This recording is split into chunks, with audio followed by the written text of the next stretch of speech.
All right, today we're going to be talking about World War II. We're going to be spending a lot more time on the Second World War than you would get in a lot of U.S. history lessons because I think it's the most momentous series of events in world history. We're going to have a period of half a decade where things are going to change dramatically, not just in the United States, but throughout the world.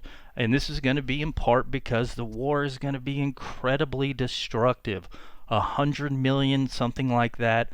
People will die during this war. We're going to see technologies invented during this war that will be change the course of human history. Things like radars, microwaves, rockets, the atomic bomb. This all comes out of this war. Not only that, but international borders will change dramatically. We'll see countries cease to exist. We'll see some countries fall. We'll see some of the world's most powerful countries start to fall apart, whereas countries that were somewhat insignificant before the war will start rising in power. The United States, already a powerful nation, will become even more powerful during the Second World War. So this is going to completely change things. So in order to talk about the Second World War, we need to talk about the background to the war. Why is it going to come about? All right. Well, to do that, let's reset things back to the end of World War One. So let's even go back before World War One. So prior to World War One, we had this new country emerge on the world stage, Germany.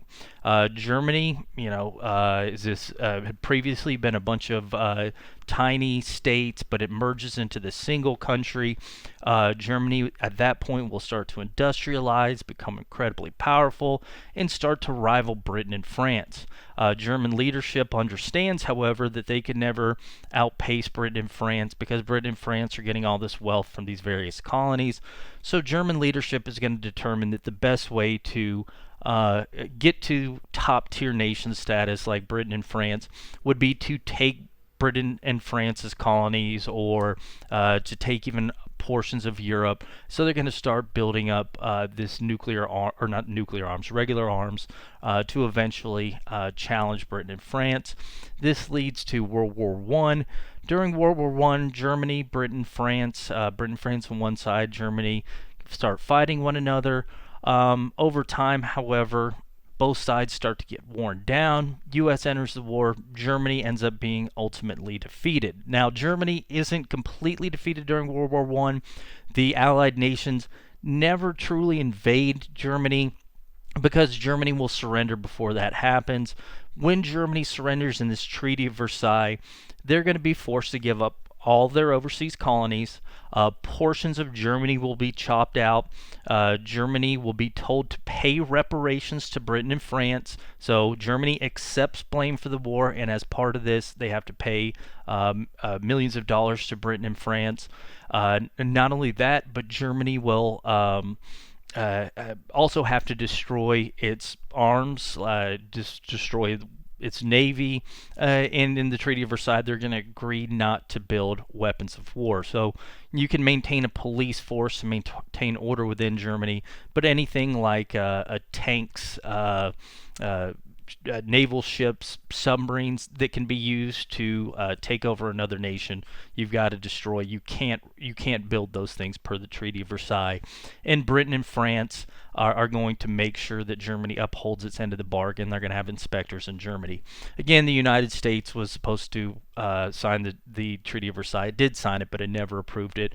But Britain and France did. So Germany is going to be in a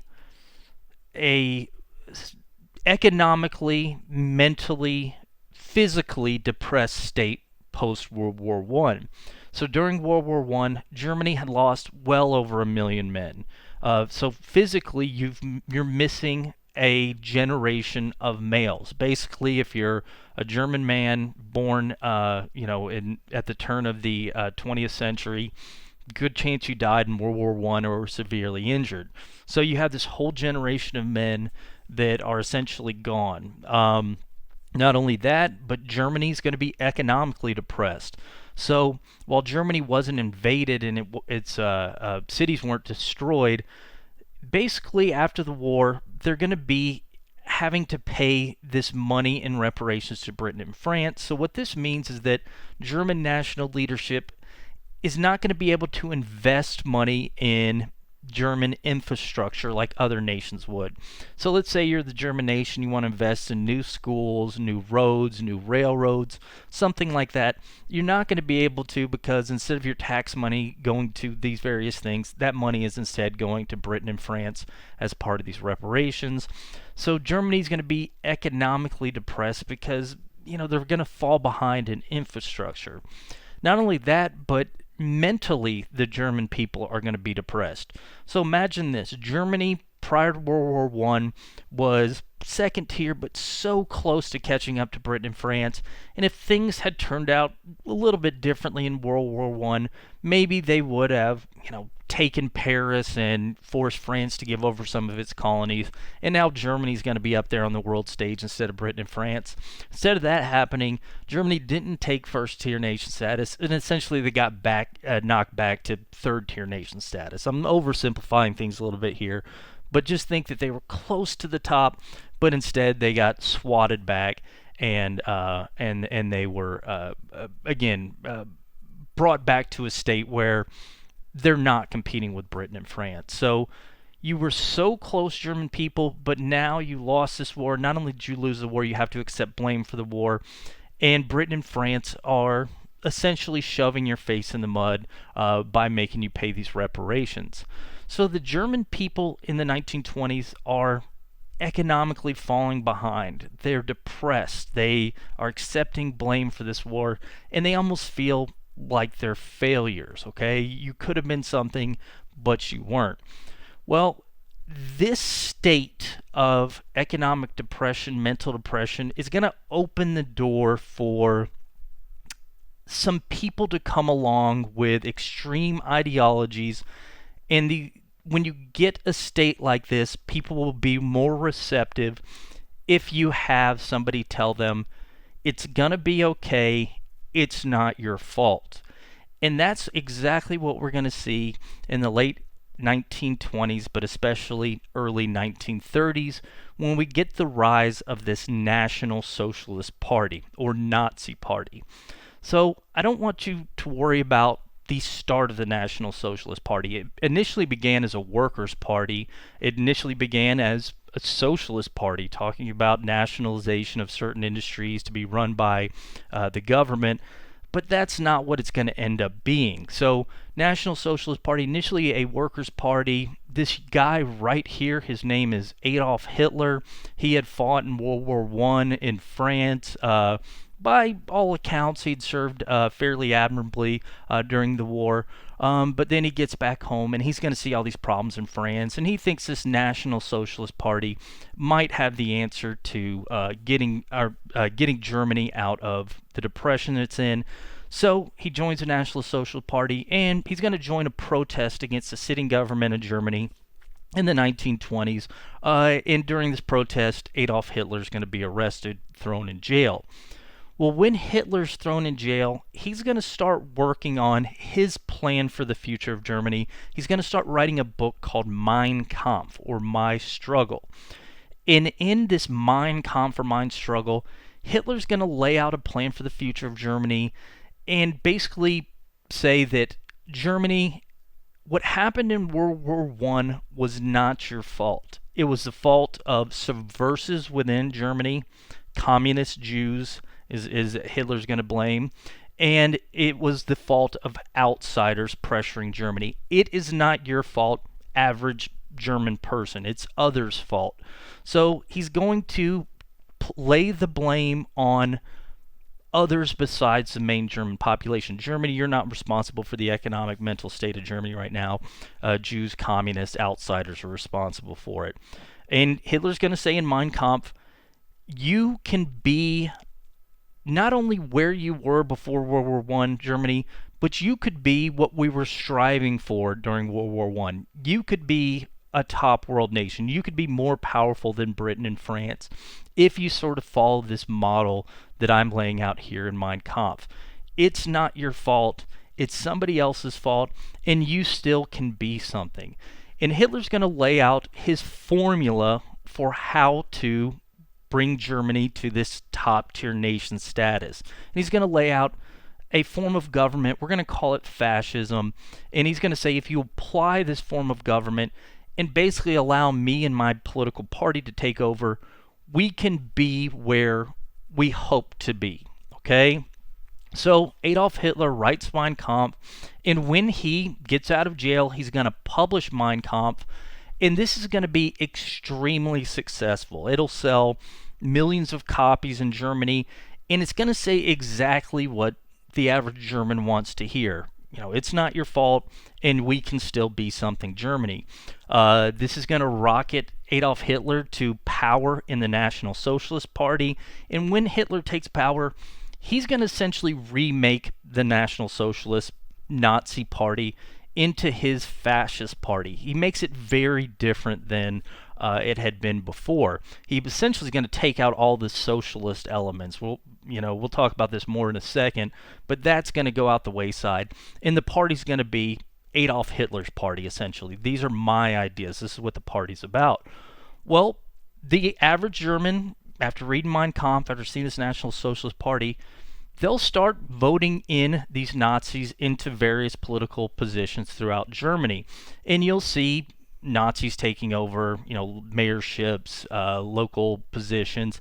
Eventually, it's going to become a party in 1932, and then especially 1933. We'll see these Nazis being elected in huge numbers to the German legislature. And in 1933, enough Nazis will be elected into the German legislature that they're going to appoint Adolf Hitler Chancellor of Germany. Now, it's kind of interesting. Germany's not a two-party state. There are a bunch of different political parties. The Nazis will never have a majority prior to 1933 when they gain power. But what they're going to do is they're going to take, once they gain some positions of power, they're going to start rigging elections using these sort of subversive methodologies to get more Nazis in power. And then once they get a sufficient number, they're going to put Adolf Hitler as Chancellor of Germany. Once that happens, they're essentially going to dissolve the German political system and make it around the Nazi Party. So they never actually take over the majority positions until they completely take over the German government. But once they get in power, once Adolf Hitler becomes chancellor, everybody else is essentially going to be wiped out, and we see these Nazis become the leadership of Germany. And when this happens, we're going to see these principles of Nazism and fascism be used to lead Germany. So what is fascism? Well, this is going to differ from one place to another. Defining fascism is incredibly difficult, but what we're going to do is we're going to talk about the German version of fascism, or Nazism, and we're going to talk about how this fascism is applied in Germany. So one of the main things that you see with fascism is that it relies on dictatorship, okay? So Hitler will argue that essentially democracies, Republican governments are inefficient. So if something needs to be done, a democracy isn't going to get it done until it becomes a major problem. People are slow moving, they're not informed on the issues. Same thing with the Republican government. It's going to take a long time for things to act because you got to go through votes, and by the time that you go through these votes, maybe the problem's already out of control. And republic governments and democracies, they don't plan for the future very well. It's the people voting on things, and generally they want to fill their immediate needs, not plan for the future. But if you have a dictatorship where one person, one party's in power, like the Nazi Party, you can plan for the future and you can act much quicker than you could with a democratic Republican government. So dictatorship is going to be this, and we see this applied in Nazi Germany when Adolf Hitler takes power. Another thing about the fascism as it's going to be applied in Germany is it's going to be bitterly anti-communist. It's going to be basically Adolf Hitler. He's going to blame a number of different groups for Germany's loss in World War I. One of the groups he's going to blame is communists. And we talked about this before, but in World War I, there was a significant communist party in Germany. And there was talk of possible revolution, workers getting upset, just like we had in Russia. And German leadership, sort of feared this revolution, these communists. Part of the reason they accepted the surrender in 1919. Adolf Hitler will say it's these communists working against us that's part of the cause of our loss in World War One.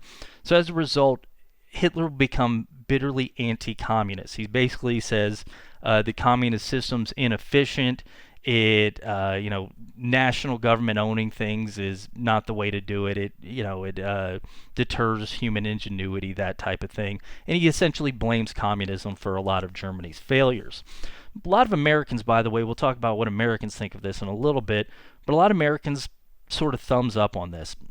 Another thing that the Nazis are that Americans generally won't be thumbs up for is the fact that it's also anti-religious. Basically, Adolf Hitler is an atheist. His Nazi party leadership's atheist. They think religion's sort of this opiate of the masses, and it deters people from working towards common goal and on Earth. If they're working towards the future in heaven. So anti-communist, anti-religious. So because this Nazi party is anti-communist, you would think that they would be pro-capitalism like the United States. But it's not going to be that. This, by the way, is a Nazi party rally. We'll see a lot of people show up, supporters of Adolf Hitler, to these various rallies. So it's not going to be communist. It's also not going to be capitalist. You can almost think of Nazism as being state-owned capitalism. Now, what the heck does that mean? So, basically, what Hitler will put in place is this type of economic system where the government dictates what the state needs. All right.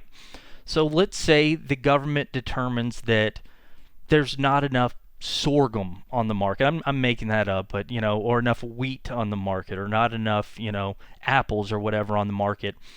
What the government will do is it will go to individual farmers. It's not going to control how the farmers do what they're going to do, but it's basically going to dictate, we need you to grow sorghum or wheat. Once you get to the open market, you're competing, you can hire your labor, you can do this however you want, but this is what we need done.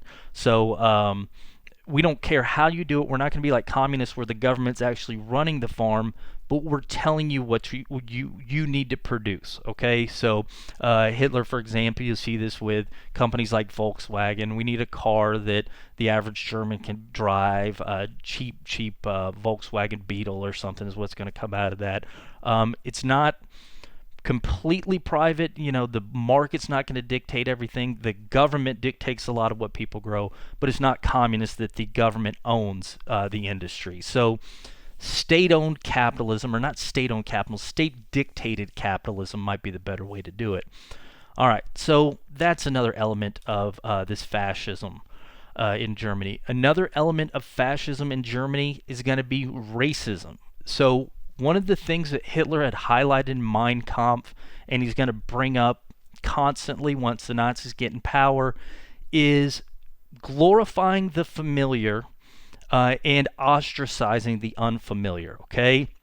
So we'll see this rhetoric start to take over Germans, that if you're German, if you're a member of the German race, the German people, you're superior to all others. If you have Germanic ancestry, and in particular Aryan ancestry. Aryan is this Nordic people, the taller, blonde hair, Viking people. Whenever you envision Vikings, that's what these Aryans would be. Aryan people to Adolf Hitler and the Nazis are superior people. German people, who are not all Aryans, and as a matter of fact, Adolf Hitler himself is not Aryan, they're still superior. Aryans are the most superior. Germans are superior to just about everybody else. You have some nations like Britain and France, a lot of the Nordic ancestry there, a lot of Anglo-Saxon ancestry there, so they're okay. But then there's almost this racial categorization below that. So German people, Aryan people at the top, these French and British, they're okay. But then you start seeing these subcategories of people that are inferior to Germans. So Germany will be incredibly racist, okay? Anybody that's not German is not good, essentially. Now, in particular, the Nazis will target Jews as being ultimately inferior. Now, again, they're going to have almost this hierarchy of races, but to Adolf Hitler, the Jewish population of Germany is this racially inferior group, okay? So Adolf Hitler blames Jews for Germany losing World War I, among other groups. So again, blames communists. Part of communist leadership in Germany in World War I was Jewish, and then part of the post-World War I German government was Jewish. So to Adolf Hitler, they had undermined Germany because of this, they're to blame. And then Hitler didn't blame the leadership or the people that were actually involved in this. He blamed the German racial identity as the reason for this. And so it's, as a people, they're inferior, and that's what caused their subversion. So what Adolf Hitler will do is he's going to start instituting these segregationist policies in Germany. Now, it's going to start, and it's actually not going to be a whole heck of a lot different than what you see in the U.S. South with blacks and whites. It'll be basically Jews are not allowed to go to certain stores. If you are a Jewish store owner, you have to clearly mark this with a Star of David. And then as the 1930s go on, it's going to become progressively more restrictive. Jews in Germany, I think something like 5% of the population will be forced to live in certain areas of town. When they go out, they're going to be forced to wear these stars identifying the fact that they're Jewish. So Jews are to blame for Germany's problems. It's because they're inferior. So we're going to segregate them and then isolate them within Germany. Okay? And by the way, it's not just Jews that Germany will segregate. Adolf Hitler has these thoughts about race that, and some of these thoughts about race that, come from the United States somewhat, like the handicapped, people with mental issues. Hitler will start segregating them, start sterilizing them, and in some cases actually euthanizing people that are mentally handicapped, also homosexuals, things like that. So we want to isolate these bad people within Germany. We want to promote childbirth from Aryans and true Germans, and we want to essentially isolate those we don't think are true Germans. So we see this segregationist policy start to be applied to Jews in Germany. Well, this is actually going to be beneficial to the United States because a lot of Jewish scientists in Germany start seeing these policies, see things turning bad. They're going to apply for asylum in the United States, and the U.S. is going to get a lot of people like this guy Albert Einstein coming to the U.S. that, as we'll talk about later on, are going to end up advancing U.S. science. So in a way, it's beneficial to the United States at the detriment of the people of Germany, Jewish people of Germany. So fascism includes racism. Okay. Another thing that's going to be an element of German fascism is territorial expansion and territorial acquisition. So when Hitler took power, one of the things he had been saying in Mein Kampf is, we, Germany, should become a powerful nation again, and we need to do this by getting land. So Germany had an incredibly dense population for its borders. It had, I don't know the exact numbers, but X number of people per square mile, incredibly dense. And basically, land was essentially limited in Germany. And to Hitler, he had sort of this, I don't even know how to describe it, this idea that was almost 18th century, that the true test of a country's power was the amount of land that its people controlled, that its ethnic people controlled. So if your people are on this land, they're inhabiting it, that means power. So Hitler's going to push forth this idea of territorial acquisition. We, Germany, can become strong by taking over other countries. And this is going to be very different than the type of colonialism we've seen applied in by the United States lately. The United States had adopted this. You don't need to take over a country as long as you exert political and economic control of a country.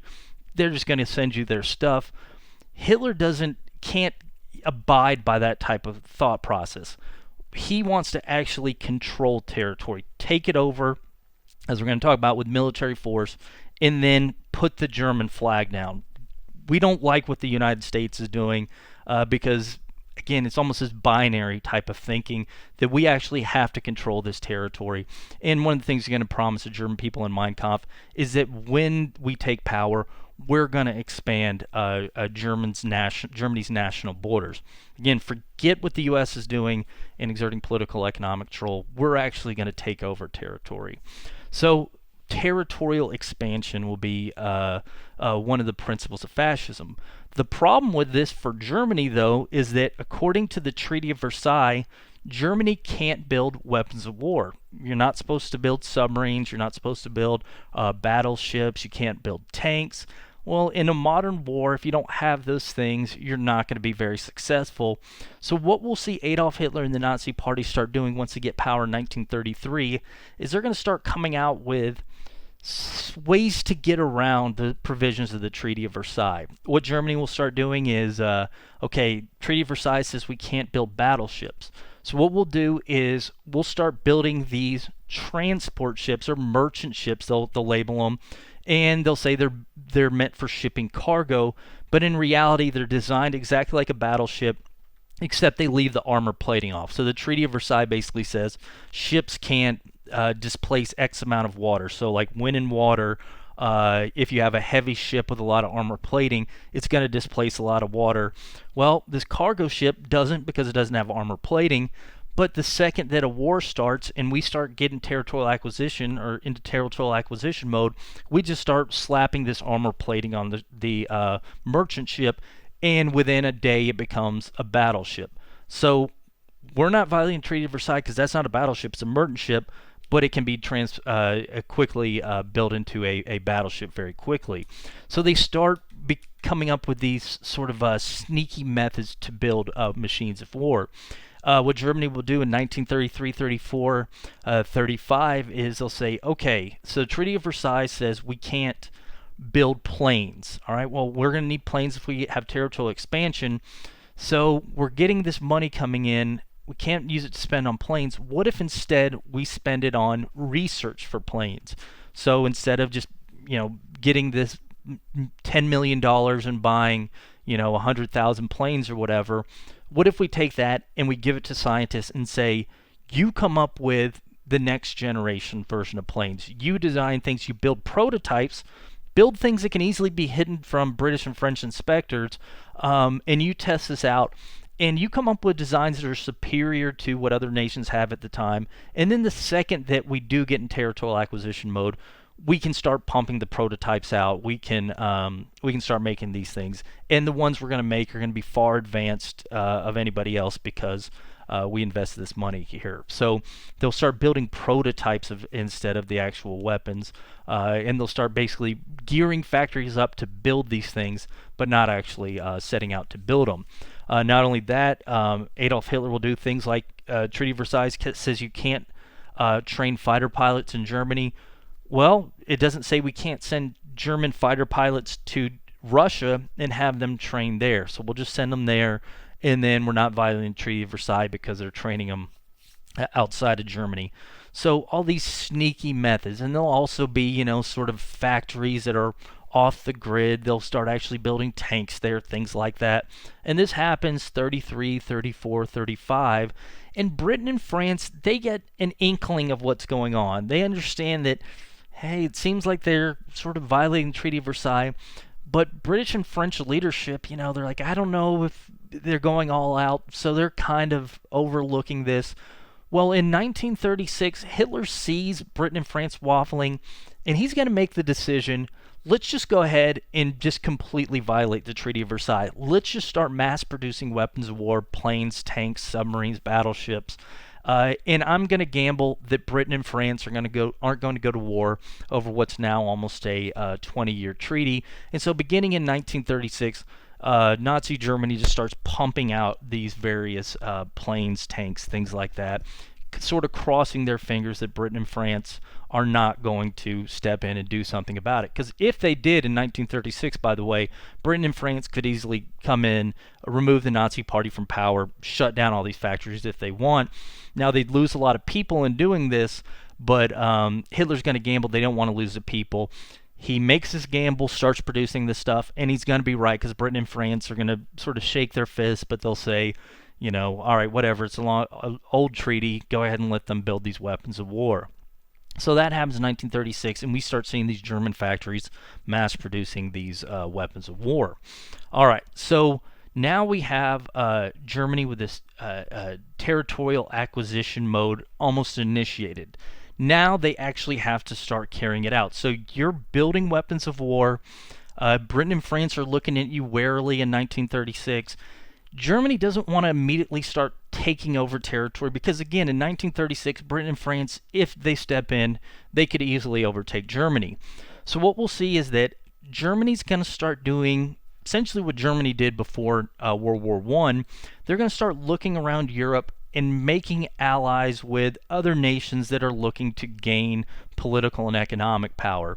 So Germany's going to go to Italy and Spain and basically say to them, hey guys, you're second, third tier nations like me. Why don't we become allies, least economic allies, and we'll become best buddies, and we'll support one another economically. Britain and France, they have the support of their colonies, they have the support of each other. Why don't we support one another? So Germany will start looking to make allies of second tier nations. So Germany, for example, Spain in the 1930s, there's a war between fascists and communists over control of Spain. Germany will actually send troops to help the fascists win in Spain, allow this dictator Francisco Franco to take power, and then once Franco takes power, Germany and Spain are going to become economic partners, and sort of gain this ally in Spain.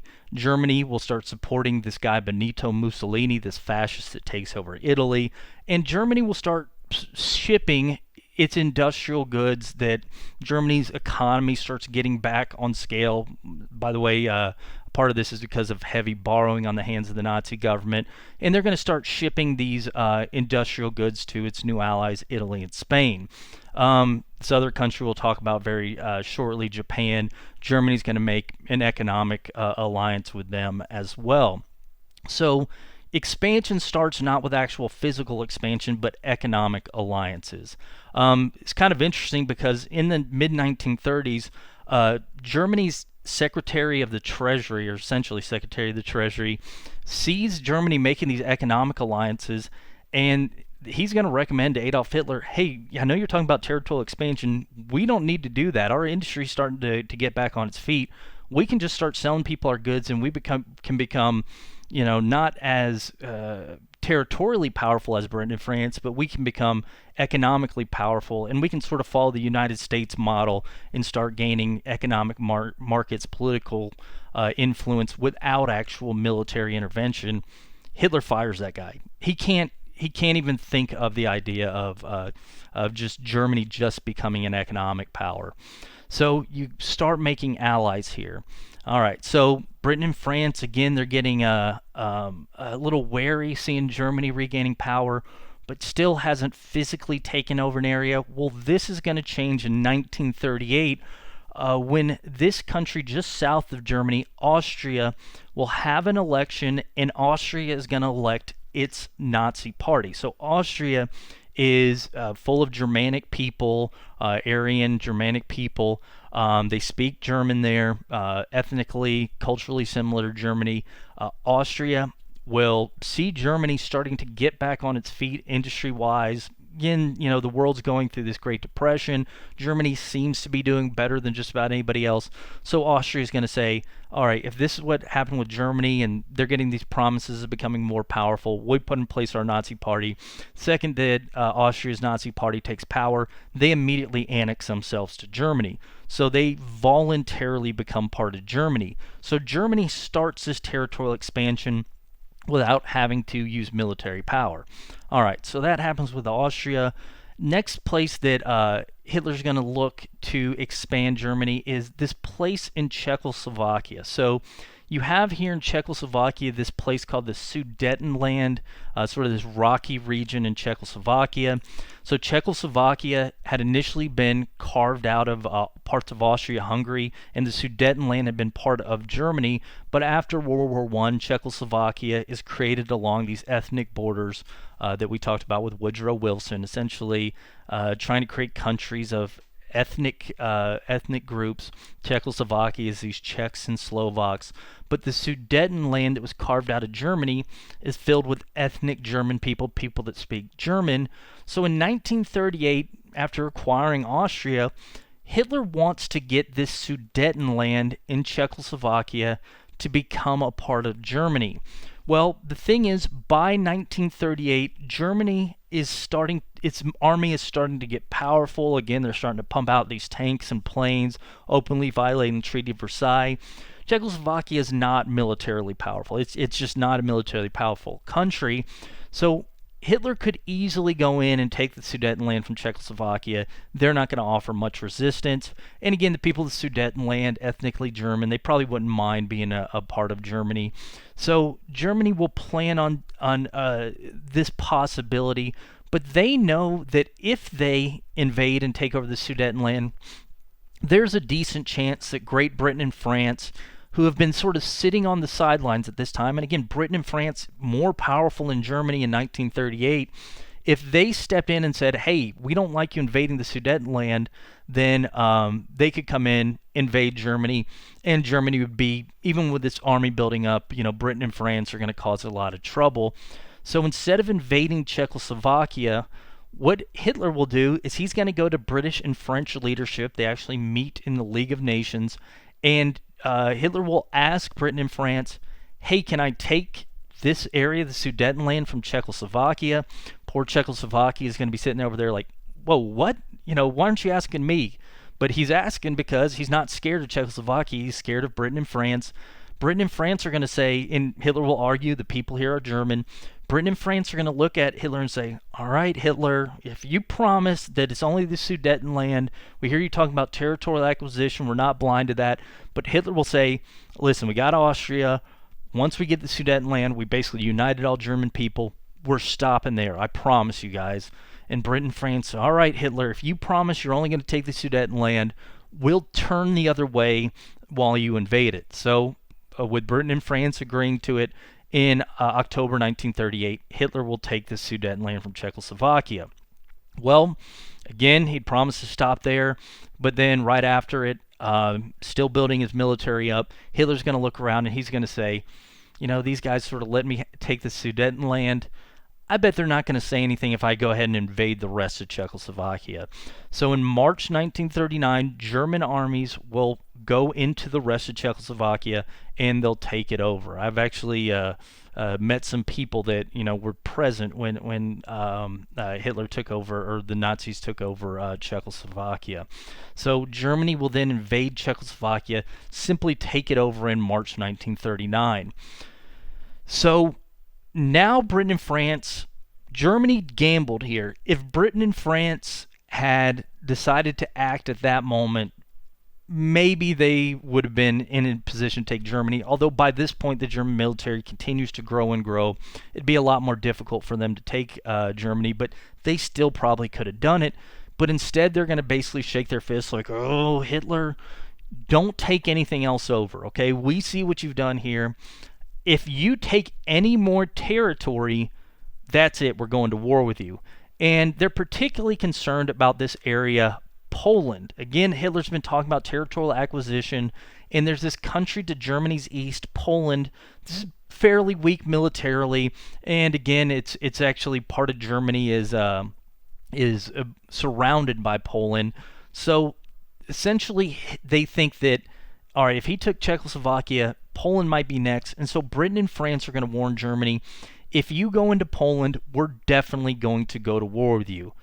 So this is going to put Hitler in an interesting position because he's promised this territorial expansion and he's gambled and gotten territory, but he knows if he pushes further, there's a very good chance Britain and France will declare war on him.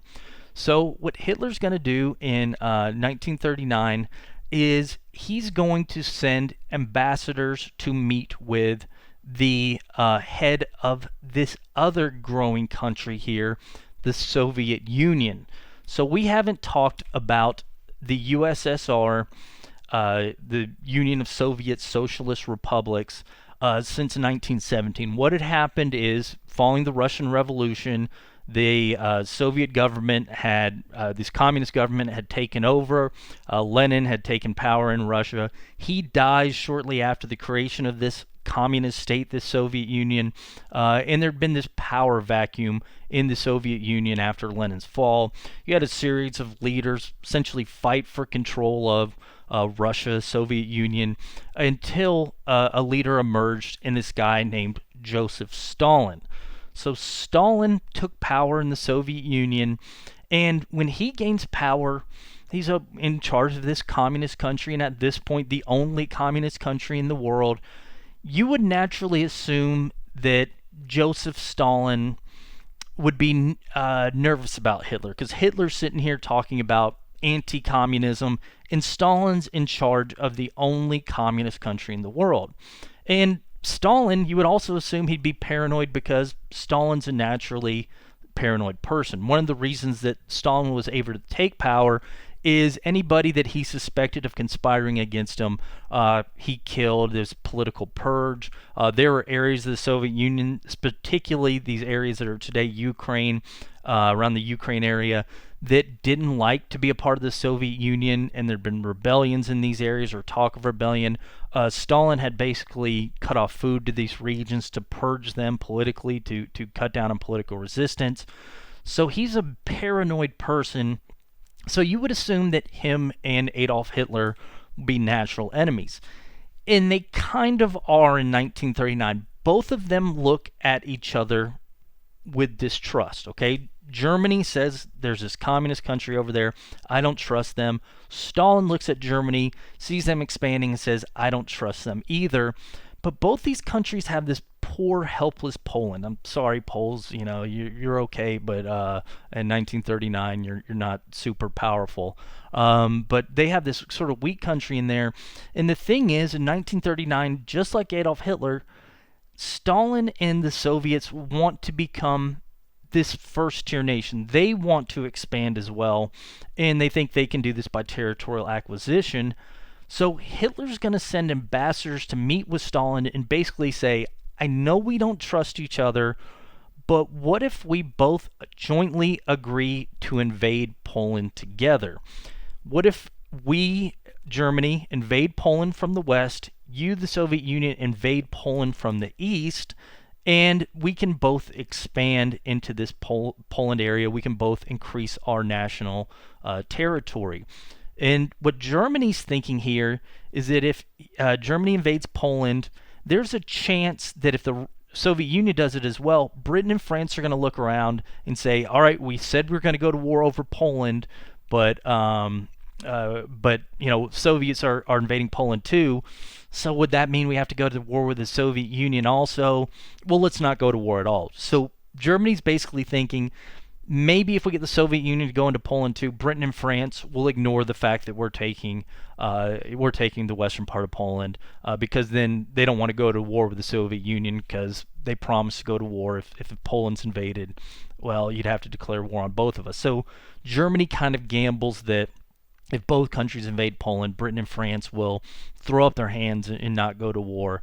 Other reason that Germany is going to be wanting to make this agreement with the Soviet Union is because Germany knows that if Britain and France do go to war, Germany's going to need oil and iron, which you don't have in abundance within Germany, but the Soviet Union has tons of it. And if we're right by the Soviet Union, they can trade us as much as possible. We can get stuff directly from them, and then we can better fight Britain and France. So what Germany and USSR agreed to in 1939 is something called this Non-Aggression Pact. What the Non-Aggression Pact is going to say is we will both invade Poland together. Once we take over Poland, we're going to split it down the middle, essentially, and then we're going to start this trading partnership. And for 10 years, we're going to agree not to attack each other. So we don't trust each other, but we're going to trust each other for 10 years because we want to divide up Poland. And for these 10 years, we can have this trading partnership. So again, Germany gets out of this. Poland, they might get Britain and France to stay out of war with them by involving the Soviet Union. And if they do enter war, hey, we've got the Soviet Union here that we can get stuff from. USSR gets Eastern Poland, and then they get this promise from Germany that looks starting to look scary that they're not going to invade them. So they make this deal in 1939, and they're going to agree to jointly attack Poland in September 1939. That's exactly what happens. Starts with Germany invading Poland, and when Germany invades Poland, they're going to unleash these weapons they've been building and designing since 1933, but mass production since 1936. And these weapons are going to be far superior to what the Polish have. And the way that the Germans employ them are going to be very different than anything the Polish and the world has really ever seen. So you'll sometimes see historians poo-poo this term, but I think it's going to be appropriate. Germans will employ something called Blitzkrieg warfare or lightning warfare. What their thought process is that Germany lost World War I because it became a war of attrition. Everybody got bogged down in trenches, and when it gets to these trenches, you can't advance, and it becomes who can throw more men at the border. Well, Germany wants to avoid trench warfare, so their thought is that we just have these mechanized machines hit a target first, so we'll send in first planes. They'll attack a Polish position. Before the Poles can get organized there, we'll then immediately move into that position with tanks, occupy it with tanks. At this point, the planes have already moved on to the next target, and then once the tanks occupy this position, they'll then move to that target, and that's where we're going to get infantry coming in on mechanized vehicles. They'll then occupy this position. So planes hit, they move on. Then tanks come in, they clean up everything, they move on. Then infantry comes in to occupy it. By the time that the Poles are coming here to set up their defenses, their Germans are already pushing past that to the next target, and that's going to be sort of this lightning. So it goes boom, tanks, boom, or boom, planes, then tanks, then infantry, boom. By the time the infantry is arriving over here, tanks are already arriving over here, planes are already arriving over here. So we basically have this lightning thing to where they move so quickly, and with this mechanized vehicles, it moves so fast, there's no chance to set up trench warfare. So this is going to devastate the Polish military. Again, the Polish military doesn't have the technologies the Germans have, and they have no response to this this Blitzkrieg warfare. Again, you'll see some people argue against Blitzkrieg warfare, but it's really is appropriate the way that Germans are going to do this. So Germany will push through Poland. They're going to take over their part of Poland incredibly quickly. The Soviet Union, as a matter of fact, they're going to come in, and most of their success is going to be come from the fact that Germany had pretty much destroyed the Polish military, and so the Soviets just move in really quickly because there's not that many people left to fight. So by the end of 1939, the Germans and the Soviet Union have taken over Poland. Well, Germany had hoped that when they invaded Poland that that Britain and France would decide to stay out of this. They don't do that. Essentially, they're going to say, okay, Germany, we told you not to do this. We declare war on you. They do not declare war on the Soviet Union. So it's kind of this weird thing. Germany hoped that they would either stay out of the thing or they would maybe even declare war on the Soviet Union and Germany. Instead, Britain and France, they basically have to say, Soviets, you're jerks, but we're not declaring war on you. Germany, we are going to declare war on you. And so they're going to have to fight Germany. But here's the thing. Britain and France declare war on Germany. They're not going to immediately attack Germany because at this point, German military is pretty powerful. So they're going to basically just start occupying these lines here and sort of say, Germany, come and get me. And we'll talk about that more in a second. So Poland taken over by USSR and Germany. Well, USSR sees that Britain and France don't declare war on it, and they're going to take this as, all right, now they're busy with Germany. I'm going to actually use this as an opportunity to take this area up here, Finland. So we're not going to talk about this very much, but in the end of 1939, with Germany, Britain, and France doing their own thing, USSR is going to send its armies to invade Finland. And when they send it to invade Finland, they think that this is going to be easy. At this point, the Soviet Union has 130 million people. Finland has something like 7 million people. So they think we're just going to move in, we'll march in, and we'll easily take this thing. Again, the Soviets had easily taken Poland, but it was because the Polish military had already been defeated by the Germans. But they don't really understand that. They think it's because their military's super great. So the Soviet Union invades, and what they immediately find out is our military's not that great. They go into Finland, and what we'll see is these Finns will take up these sniper positions. They'll start easily taking out the Soviets. I mean, Soviet casualties for every Finnish casualty is, I don't have the numbers, something like 20 to 1. And part of this is because the Soviets aren't organized like the Germans are. Their technology isn't as efficient as the Germans. They can't get their supplies to the front as efficiently as the Germans because they hadn't had time to prepare for the war. They hadn't been thinking of it in their national consciousness like the Germans had. And so the Finns just take out the Soviets in increasing numbers. Again, the Finns throw their guns in the hands of anybody that can fire a weapon, and we'll see that they eventually are going to halt the Soviets. Soviets take a little bit of Finnish territory, but for the most part, the Finns hold them off, and it looks like a disaster for the Soviet Union. The reason I'm bringing up this little tiny winter war that happens at the end of 1939 is because the Soviets performed so poorly that some nations around the world, and one nation in particular, Germany, is going to look and say, boy, they have a terrible military. It easily got defeated by these Finns. I bet this thing can fall apart really quickly if pressured. All right, so Soviets are in their own territorial acquisition phase as well. All right, but we're not going to be worrying about them. We're going to be talking about Germany. So after taking Poland, Germany will decide, okay, Britain and France, they've declared war on us, but they haven't done anything really from September 1939 until mid-1940. Britain and France are essentially just going to look here and sort of just stay there waiting for Germany to attack them.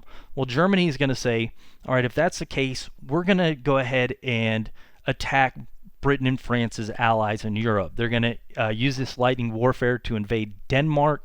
Then they're going to use their navy, their surface navy, starting to be built up, but it's still not anything compared to Britain and France. But what little navy they do have, they use to invade Norway, land paratroopers, things like that. And they're going to very quickly, within a matter of a couple weeks, take Britain and France's allies, Denmark and Norway, using this lightning war. This is going to be pretty frightening to Britain and France. It really is because of the speed at which the Germans are going to operate.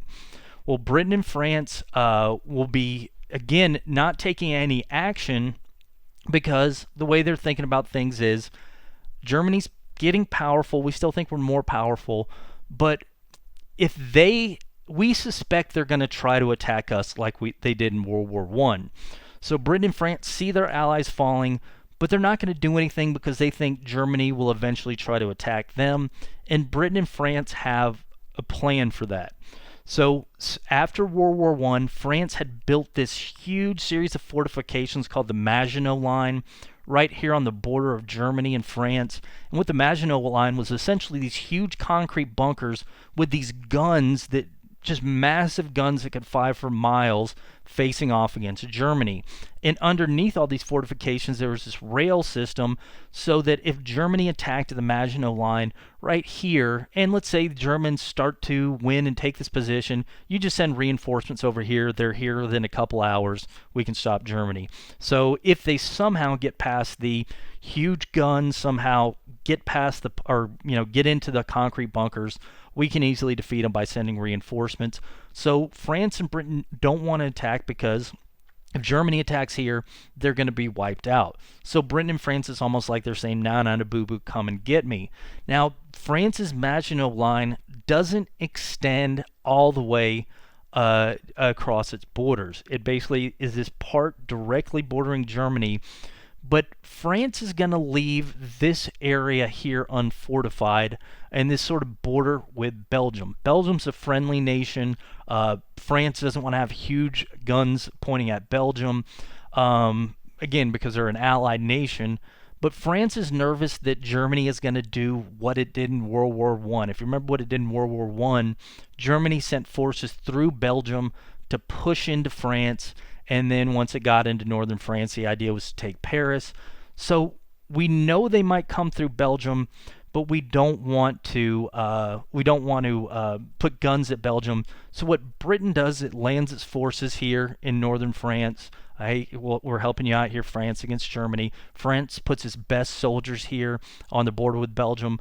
And their thinking is that, all right, if Germany comes here, our Maginot Line will get them. If they come here through Belgium, what we're going to do is we're going to send our forces into Belgium, and France and Britain specifically want to do this because they're thinking, last time the war was fought in northern France destroyed us.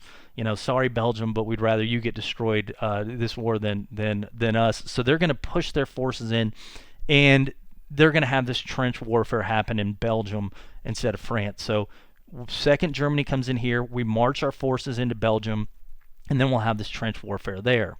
So this is part of the reason that Britain and France aren't acting, because they want Germany to attack them, either this area or attack here in Belgium, and we'll go in and meet them there, and that's where we'll have this trench warfare. And the thing, Britain and France are still thinking in World War I terms of warfare. Well, in May 1940, it seems like that Britain and France are going to be correct in what Germany is going to do, because in May 1940, we're going to see German forces push into Belgium. And so, as a reaction, Britain and France are going to do exactly what they said they were going to do. They're going to march their forces from here directly to confront the German forces that are coming in from Belgium, or coming into Belgium from up this direction. So French and British forces, finally the Germans are attacking us, or preparing, to go through Belgium to attack us. So they send their forces here, and when the British and French armies are going to encounter the German armies here in the middle of Belgium, they'll find that, wait a minute, this is like the older men in the German military. This is the younger kids. Where are their experienced troops? Where are the guys that took Poland? Where are their tanks? Well, what German leadership, and this isn't Hitler, because Hitler's not good militarily, but German military leaders basically had planned this out. They suspected this is what Britain and France were going to do. So Germany's actually sending most of its mechanized warfare, its tanks, jeeps, things like that, through this forest here, this Ardennes forest. And they sent it through incredibly rapidly. So whereas the British and French push up here, German tanks are going to sneak around them, and they're going to surround the British and French on this side. So British and French, their main armies push into Belgium. They encounter the Germans here, and then while they're starting to fight these guys sneak up behind them. So now Britain and France are trapped between these two German armies. And what you see in May 1940 is... Again, German forces are going to be trap the British and French here at this place in Belgium called Dunkirk. If you watch the movie Dunkirk, it's really, really interesting, but it's not a victory. Sometimes you'll see it portrayed as a victory, but what happens is basically these guys get trapped. If they're Germans, surround them, and it's only a matter of time before Germany can defeat the British and French, and these are the best British and French troops. I mean, this is a good chunk of their army.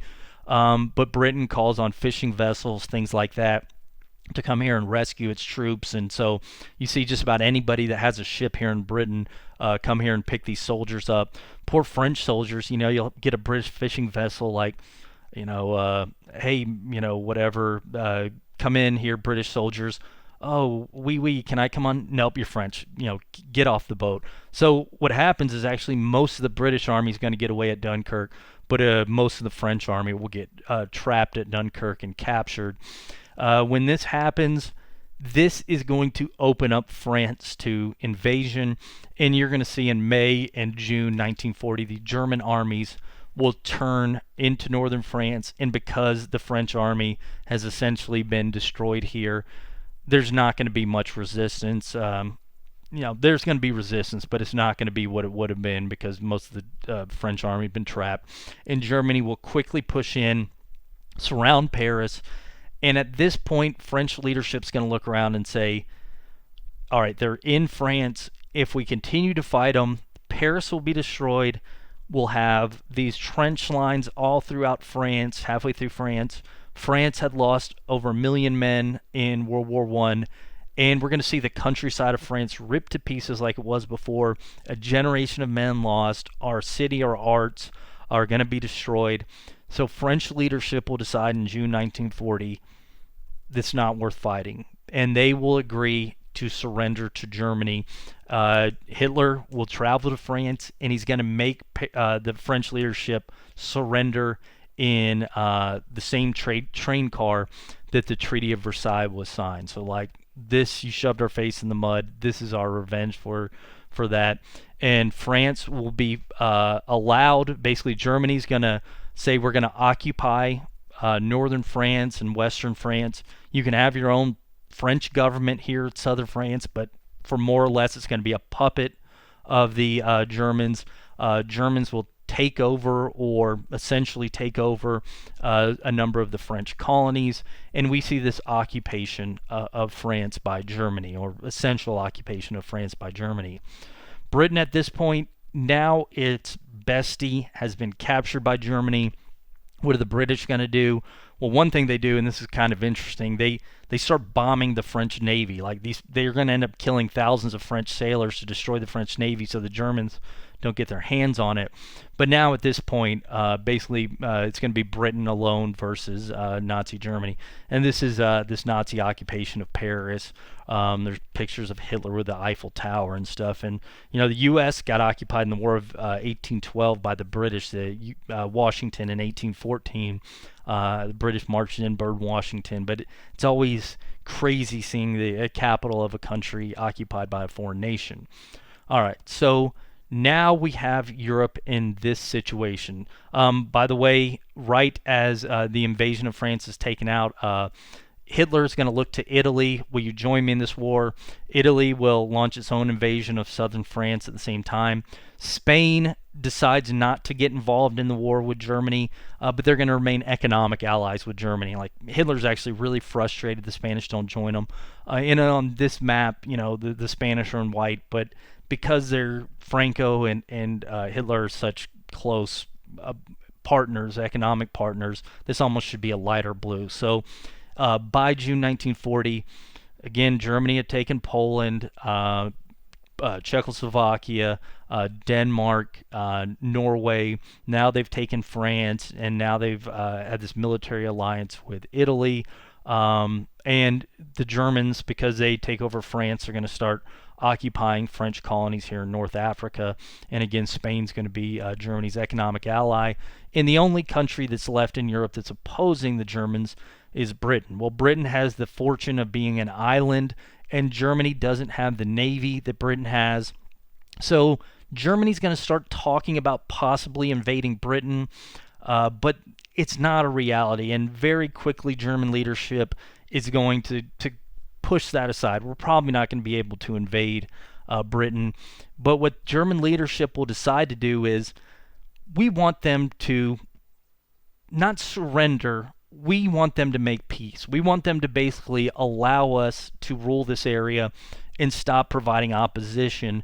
So Hitler will try to say to Britain, hey, make peace with us. We'll leave you alone, you leave us alone. The British will initially resist that. So what Hitler and the Germans will decide is we're going to force Britain to surrender by sending tons of planes over and bombing them and essentially targeting civilians in Britain with the idea that if these civilians will then say to their leadership, just make peace with these guys. Let them have what they've taken. Let them have this Europe area. Let's just sign a peace treaty with them. Now, not surrender, not allow them to occupy us, but just let them go our way, we'll go our way. So Germany will begin sending this newly developed air force in 1940, beginning especially July and really heavily August into September 1940, with the idea of bombing this civilian population and getting them to to make peace with the Germans. So these planes start going over, and we're going to see that this is going to begin this really trying time for Britain. Well, again, one thing that Britain's got going for it is the fact that it's an island. So that's going to help them. Another thing that's going to help them is the fact that Britain has this new leader, a guy named Winston Churchill, who basically says, I'm not going to give in to German demands. We're not going to make peace. We're not going to accept the status quo. Germans went about things in a way that, anti-democratic, that type of thing. We're not going to accept it. So this new leader of Britain will essentially say, no peace treaty. It's not happening while I'm the head of Parliament, while I'm the head of Britain. And so he'll refuse to make peace with Germany. So Germany, this is when it starts setting up its its Air Force, its Luftwaffe, this is the name of the German Air Force, to essentially bomb Britain into submission. And you get these dozens and hundreds of German planes start going over, sometimes, daily, nightly, nightly to avoid these anti-aircraft guns, and they'll just start targeting places like London, where there's, places outside of manufacturing centers, places with civilians, with the idea that if we bomb these places, again, the civilians will say to Churchill, just give them what they want, just let them have Europe, make peace with them, make peace with them. And again, Germany's thinking here is that, hey, we force them into submission by targeting their people. Well, again, Britain has the fact that it's an island going for them. One of the things this means is that if a German pilot shot down, they can take him prisoner, whereas a British pilot gets shot down, they can put him in a plane again. Britain's developed this radar that's going to allow them to determine whenever German planes are coming in. That's going to allow them to fight better.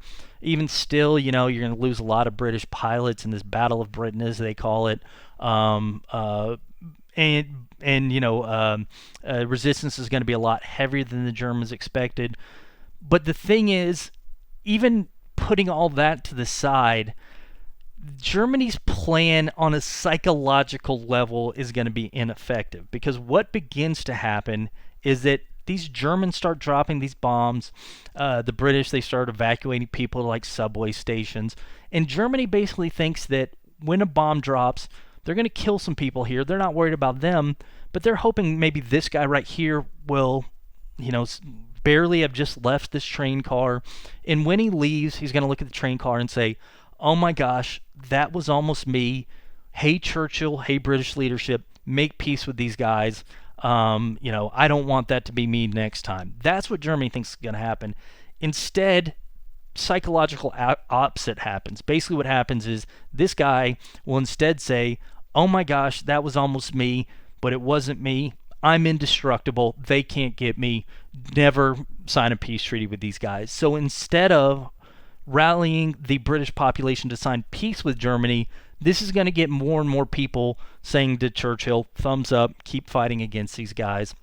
And so by September 1940, it's becoming pretty obvious to Hitler that Britain's not going to surrender.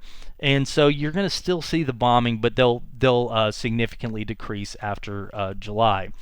Well, 1940, now we still have Britain out here, But what Germany will do in the winter of 1940 is it will start making additional allies in Europe, like a lot of these smaller nations like Romania. They see what's happened to Europe. They see that Germany's just taken France. That scares the hell out of them. And so if you're a country like Romania that doesn't have nearly the armed forces that France has, you're just going to say, hey, can we be your ally? Italy will invade Greece. Germany will help them out in taking Greece. So what happens at the end of 1940 is that although the Germans and Italians don't take Britain, they are going to take a huge chunk of the rest of Europe, either through making alliances or forcefully taking these countries, or essentially taking over the leadership, installing a guy friendly to them in these various countries. So even though you don't get Britain, Germany is going to take over a good chunk of Europe by the beginning of 1941. Now, if you're Germany, this is essentially what you were hoping for at the end of World War I. You've not only defeated France, you've essentially made it a puppet state of you. You don't have direct control of their colonies, but you pretty much have control of their colonies. And you could, if you wanted to, just go ahead and force them to give you its colonies. So if Hitler and the Nazis were wanting to accomplish what Germany was hoping to accomplish in World War I, they've got it. But here's the thing. What happens is if you're successful, it sort of breeds hubris. You get overconfident. So these victories by Germany, instead of being thankful for them, it makes Germany and Hitler incredibly greedy.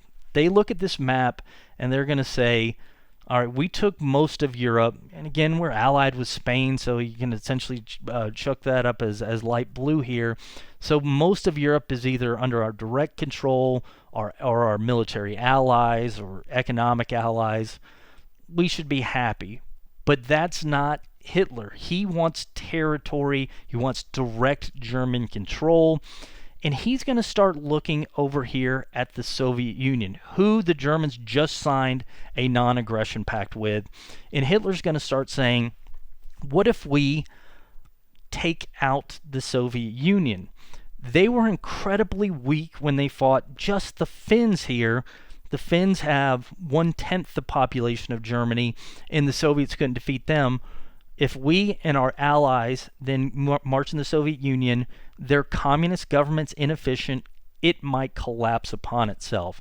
So beginning at the end of 1940 and being put in the planned stages at beginning of 1941, Germany will start making plans to violate its non-aggression pact and invade the Soviet Union.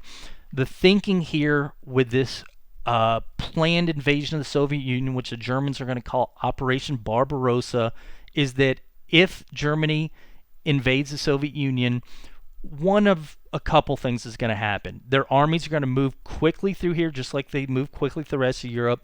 They'll get to these Ural Mountains. There's a series of mountains here. And Germany, once it gets to that point, can set up defenses. If you get defenses in mountains, it's hard to overcome them. And this essentially is going to give Germany control of all this region here. And then what you can do is you can redistribute this land to Germans. And what Germany's actually planning on doing is taking the people that occupy these areas, these Slavic people who the Germans regard as inferior to Germans, and deport them east of the Urals into the Siberia. Okay. Once this happens, Germany is going to have all the oil and the iron it needs to fight future wars. So Russia has tons of these resources. Germany's been running short on these resources, and it's part of the reason they hadn't been able to defeat Britain is because they don't have enough of these. But if we take the Soviet Union, we're going to get these resources. And Germany, by the way, doesn't think that they're going to even need to take the Soviet Union all the way to the Urals. Basically what Hitler thinks is that second we invade the Soviet Union or start attacking them, the same thing that happened in World War I is going to happen again. What happened in World War I is that war with Germany brought on this revolution, and the government of Russia collapsed, and this allowed Germany to quickly push in, take a lot of territory in what was then Russia. Same thing is going to happen now. So we go in, government will collapse, we take the land to the Ural Mountains, and then we start sending in German people to occupy it. Germans call this Liebersraum, I can't pronounce it, living space. Now we have the territory for the German people, and they have some pretty horrendous plans like taking these Slavs and not giving them an education, either making them, forcing them to leave, or using them essentially as slaves to the Germans. So we take this area, we get all the resources we need, we get the living space, everything that we'd been promising out of this area. And also, if we get rid of Soviet Union, communism's done. This is the only communist country in the world. It's gone. So this is a blow to communism, which again, the Nazis hate. So Germany starts planning on this in 1941. They start putting their forces here on the border between German-controlled territory, German allied territory, and the Soviet Union. And it's actually kind of interesting because they start putting their tanks, planes, things like this. Soviet leadership will say to Stalin, "Hey, you see this over there? The Germans are they got a lot of armies over here, Joe. I think we should do something." Well, Joseph Stalin calls up Hitler like, "Hey, Hitler, you got a lot of people there. You're not planning to invade us because we got this non-aggression pact, right?" Hitler like, "Oh no, Joe. Those are just training exercises. That's all we're doing over there. Just ignore them." And Stalin like, "I told these guys. I knew you weren't going to do anything. Hey, hold on. Hey, I told you it was a training exercise. Hey, sorry, Hitler." And Stalin essentially ignores the fact that the Germans are building up these forces on its border. And obviously this is going to be a mistake because in June 1941, Germany will invade the Soviet Union. It's Germans. It's also going to be some Italians, Romanians. French even send troops to join in the invasion of the Soviet Union. Finns, they invade to regain the territory they lost in the Winter War. And we got about 2 to 3 million people invading the Soviet Union in this Operation Barbarossa. Now, this really does catch the Russians by surprise. Germans, using their Blitzkrieg warfare, going to inflict something like 15 to 1 casualty. So for every one German or its allies killed, they're going to kill 15 Soviets. They're going to capture 15 to 1 casualties. Russian resistance is going to collapse just as Germany predicted it. And part of the reason is going to be because when Germany invades, some of these areas they're invading, they didn't like being a part of the Soviet Union. People of Ukraine, Stalin had starved them out, so they see these Germans and they're thinking, it's got to be better than Stalin. Well, they're going to learn quickly that that's not the case. But initially, the Germans are going to be met with by some of these people in Eastern Europe favorably. This is sort of this depiction of this lightning war, how quickly the Germans are going to move, and they're going to be covering in a matter of weeks hundreds of miles of territory. This is a German propaganda video. One country or one place after another will fall, people ripping down the Stalin signs. And again, some of the people within this area, or a good chunk of the people within that area, don't like Stalin, and they see these guys as liberators, again, at least initially. All right, by end of 1941, or by fall 1941, Germany's actually within sight of Moscow. So they're closing in on Moscow, and they've taken hundreds of miles of Soviet territory. And this is the area of the Soviet Union that's the most populated. Over in Siberia, even today, there's not a whole heck of a lot of people. So Germany moves incredibly quickly through this region, and it looks like Soviet government is about to fall, and Germany is about to take this over. Now, a couple things about this before we move on and talk about how the U.S. is reacting to all this.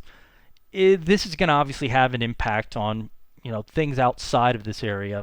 Now Britain, who had been standing alone against Germany, now they have the Russians as their allies, and this is going to be problematic because now Germans are going to have to worry about the British bombing from this direction, and if the Soviets can get their stuff together, counterattacks from that direction. So it starts this two-front war. Another thing that's going to be significant about this is you can mark the invasion of the Soviet Union as the beginning of something known as the Holocaust, all right? So the Holocaust is going to be this mass extermination of particularly Jews in Europe, but also communist other populations in Europe. This starts here. So prior to this, Germans had been segregating Jews, but they hadn't been killing them. Well, the question's going to come up as Germans are quickly pushing into this Russian territory. What do we do? What do frontline commanders do if they take over a town and it has a Jewish population and it has a communist population? What do we do with these people? And again, the thought is we don't want to leave people that could potentially be enemies behind us. So if you're somebody who's devoted to the Communist Party in a town, and German tanks are moving forward, they don't want to leave this guy behind to start an uprising. So what do we do about him? Well, German leadership will come back and they will say, treat Jews and communists as partisans. Now, a partisan is somebody who's not in uniform, like a rebel, somebody who's a non-uniform person and therefore not subject to the rules of war. Most of these major nations had agreed to these Geneva Conventions where if somebody surrenders, they're in uniform, they're entitled to certain conditions as a prisoner of war. If they're a partisan, they're not entitled to those promises. So by treat as a partisan, what essentially German leadership is saying is execute them. So as German forces move forward, they're going to start taking out communists, Jews, and they will start executing them. Now, this is obviously going to upset, not just the people being killed. Obviously, they and their families are being upset. But imagine you're somebody in the Ukraine or something. You see these guys as liberators. But now they come in, they kill your Jewish neighbor, or they kill your mayor who happens to be a communist. And now, maybe the soldiers are treating you because you're Slavic as inferior. This is obviously going to upset people. And what we'll see is that, there's almost you can understand from a military aspect why the Germans are doing this. But if you do that and it's okay to kill people in a war, the next step is going to be, if that's okay, then maybe it's okay to kill this population further behind the lines within Germany or within areas that aren't, threatened by enemies. So it's one step forward, and then we're going to see that one step forward is going to open the door for this broader Holocaust. So this starts with this Operation Barbarossa. Now, one other thing about Operation Barbarossa is that it will finally slow down the German war machine.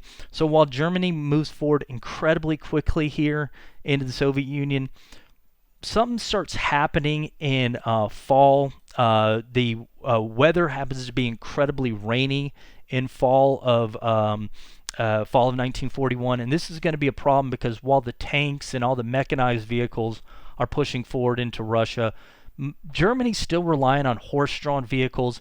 The people pushing forward, they actually have to slow down to wait for food and gas and stuff like that to arrive. So this is going to slow Germans down, and it's going to especially slow them down because the rains are going to turn all these roads.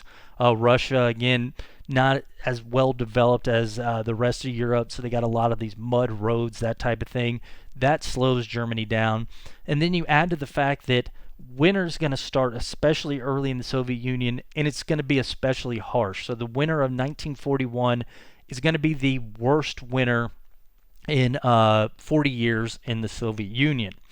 So this will slow this German army down as they enter into the Soviet Union. And these essentially the Germans, they get right outside of Moscow, but they can't take it because now they're halted by, as the Soviets would call it, Father Winter. So you got this into Soviet Union, but you're now being slowed down by this winter weather. But the way that most people are looking at things in December 1941 is that the second that the winter thaws, Germans are going to take Moscow, and the Soviet Union is going to fall. So somebody put together this map of German acquisitions in World War I. Let me go back a little bit here. So you see at this point they've already taken, so they've already taken annexed Austria. They've already taken Czechoslovakia. It looks like they've already taken Poland, according to this map. What you're about to see beginning in 19... Let's see right here. So you're about to see them take Denmark and Norway incredibly easily. Again, Britain and France aren't doing anything because they want Germany to attack them. See, there goes Denmark. Norway's going very quickly after that. Now here, Germany. Okay, let's reset that really quickly here. So Germany fakes to go that direction. Britain and France move forward. Then Germany surrounds them at Dunkirk. Again, and then they start pushing in northern France. That's when Italy gets involved. That's when France surrenders. And then what we have here is, again, Germany taking over essentially France's colonies. Now you're about to see shortly these countries over here, scared of Germany, will start joining them. Italians will invade Greece. And yeah, there we go. These guys, hey, I don't want to be on the losing side of this. They start joining them. And then you see by, would that be early 1941, essentially all of Europe is now under Germans' control. Now we're about to see this Operation Barbarossa. And again, just how quickly it's going to move is pretty scary. So taking these Russian positions, hundreds of miles of territory in a very short time. But you will notice August, September, as time goes by, further they get away from Germany, supply lines are slowing down. So that's obviously going to be a problem for Germans. Now the fall, things are getting a little bit wetter. That's going to slow them down further. Now we're going to start seeing winter hit, and you see this slow down more until you have in winter 1941 again taken a huge chunk of the Soviet Union. But you know, it looks like by December 1941 that it's in very short order the Soviet Union is going to fall too. Now this is U.S. history. I love talking about the background to World War I because it's interesting, but we haven't talked about the reaction to this in the United States. How do you think the average American is feeling seeing what Germany's doing? Nervous, scared, maybe. Now, before we talk, I want to dispel the idea that Germany could ever be able to, or at least in the immediate future, be able to take the United States. Americans aren't thinking that Germany's going to take the U.S. At the time, Germany's population, 60 million, something like that. U.S. population, 120 million or so. And every other American has a gun. So first, for Germany to win this, you basically have to get every German over to the United States and then, you know, somehow disarm the people of the United States. That's not going to happen unless Germany invents a super weapon that can take out the U.S. They're not immediately worried about an invasion. So you'll see shows or whatever that say Germany's going to take over the United States.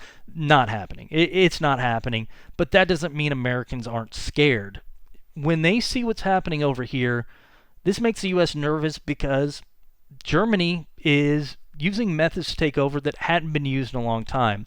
This was how people took over land in the 1800s. In the 20th century, we do more civilized colonialism like the United States is doing.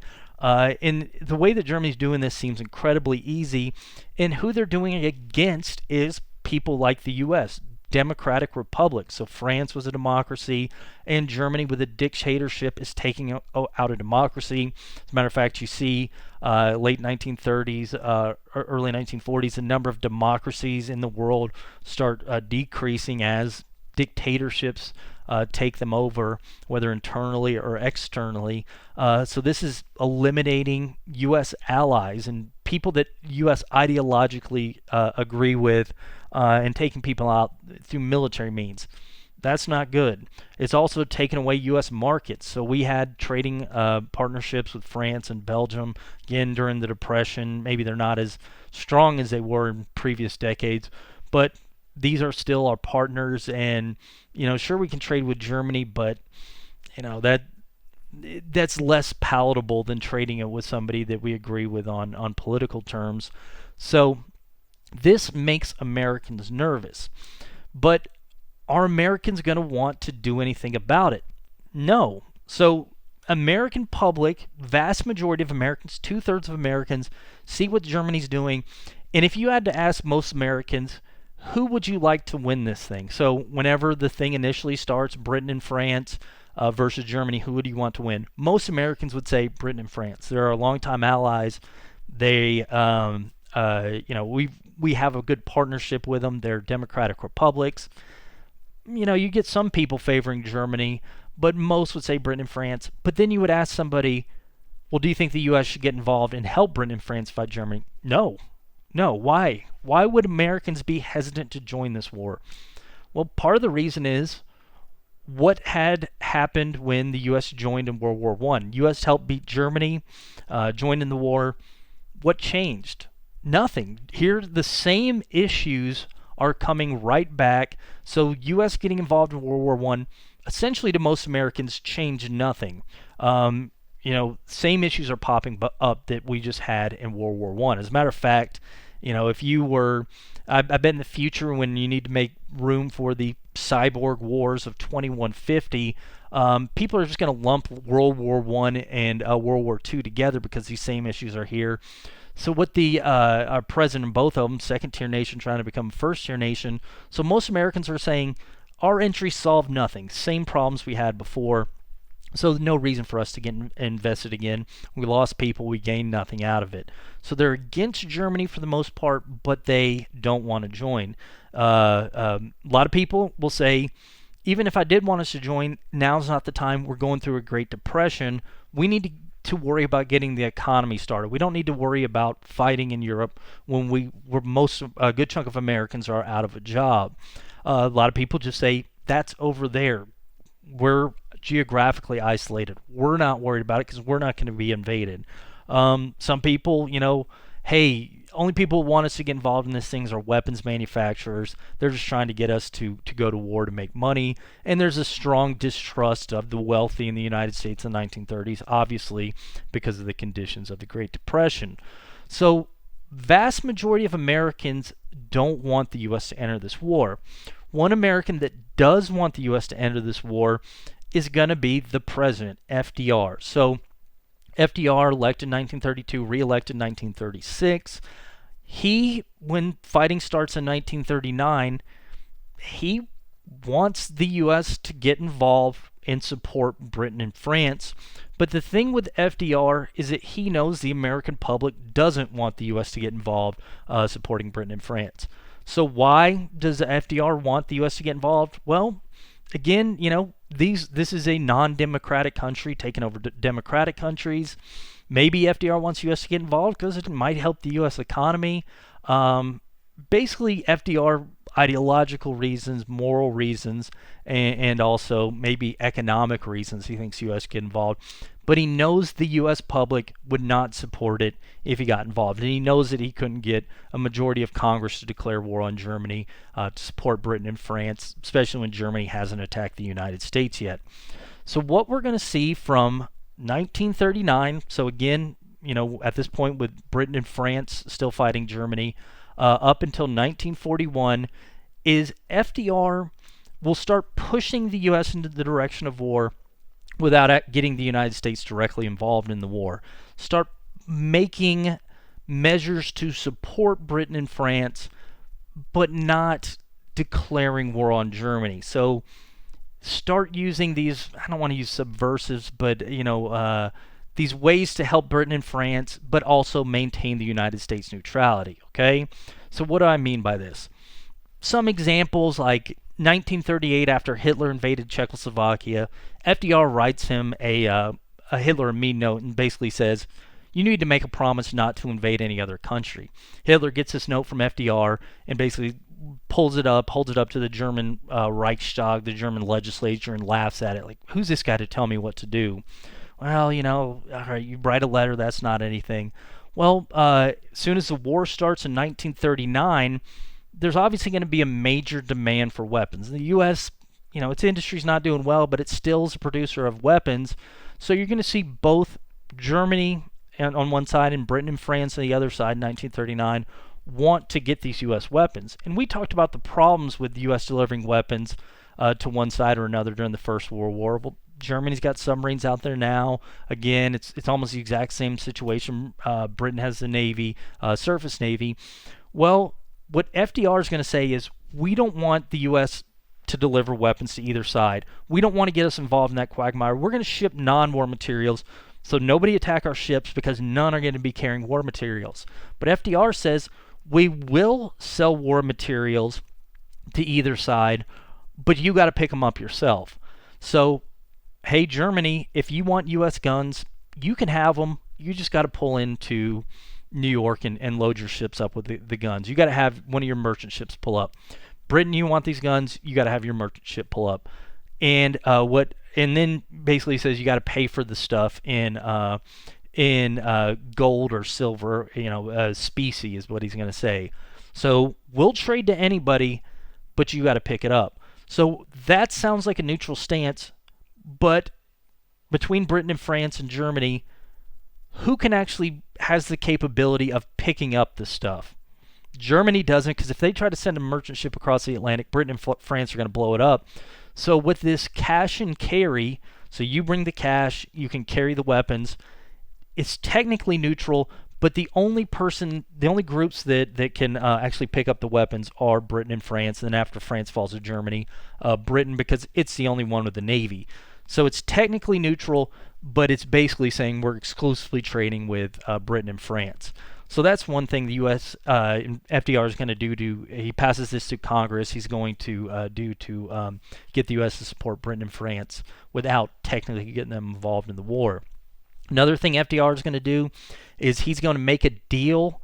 Basically, he's going to make an announcement that the United States has these old destroyers. So the U.S., its Navy got built up in the early 1900s. A lot of these ships are becoming obsolete. The U.S. is having to replace them with new ships. So the U.S. has 50 old destroyers lying around, and these destroyers would not do well in a battle with a modern battleship or a modern destroyer. They'd get completely destroyed. Now, they're useless except for they're good at one thing. They're good against submarines, because all you need with a submarine is a ship that can maybe take a hit from one torpedo and still survive, and a ship that can carry depth charges. So it is good for escorting naval ships. So U.S. has 50 of these things. FDR is going to say, we're wanting to get rid of them, and we're wanting to get rid of them to trade for territory overseas. The U.S. needs refueling bases. We want our Navy to have refueling bases. So any country that will lease land around the world to the United States for our Navy can have these destroyers. All right, Germany, do you have any colonies around the world? No? All right, well, sorry, you're not in the destroyers. Britain, do you have colonies around the world? Yeah, we do. Okay, well, if you lease us some of that land, you give us, let the U.S. Navy use it, you can have these destroyers. So FDR will essentially give 50 destroyers to Britain for the British leasing out land throughout the world to the United States. Again, just essentially handing this stuff to Britain, but technically it's neutral because Germany has the opportunity to get it. It's just that they can't because they don't have any land. So U.S. gives Britain 50 destroyers. Another thing FDR will do to push the United States towards war or prepare it for war is in 1940, he and Congress will pass the Selective Service Act. So when the U.S. entered World War I, 1917, there weren't a lot of or American servicemen couldn't get over for a long time because you had to build up the army, train them. Well, what the Selective Service Act does is it starts a peacetime draft. So before the U.S. enters war, it's going to start drafting men to serve in the army. So if you're of a certain age, you have to register. And if you meet certain conditions, you're single, you don't have any dependents, you're not in school, things like that, you have to go and serve in the army. And the idea here is that we're not at war, but the second we get in war, we can immediately have an army prepared for things. So pass the Selective Service Act during peacetime. All right, so that's one thing FDR does. Another thing he's going to do is sort of prepare for war, and at least this is going to be his argument. He's going to run for a third term and win a third term. No American president has won a third term as president, but there's nothing in the Constitution yet. We're about to see after FDR gets out of office, the constitutional amendment limiting presidents to 2 terms will be put in place, but it's not there before FDR. So he thinks that if we're going to go to war, I should be the president. He runs for a third term. He wins it, and so he's going to say, I'm doing this because if we go to war, I think I'm going to be the best leader. So that's another thing FDR does. Finally, another thing that FDR is going to do in 1941 is after after France falls, Britain's out there on its own. FDR worries that Britain, and this is before the Soviet Union joins. FDR worries that it's only a matter of time before the British are defeated. So he's going to take an action called the Lend Lease Act that is not very neutral. What the Lend Lease Act will say is that Britain specifically can, if it needs war materials, we'll send it to it. We'll lend them war materials. So tanks, planes, things like that.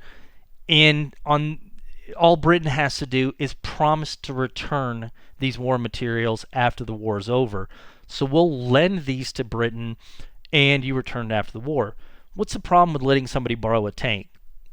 They're gonna, the tank's not coming back. It's gonna be destroyed or whatever.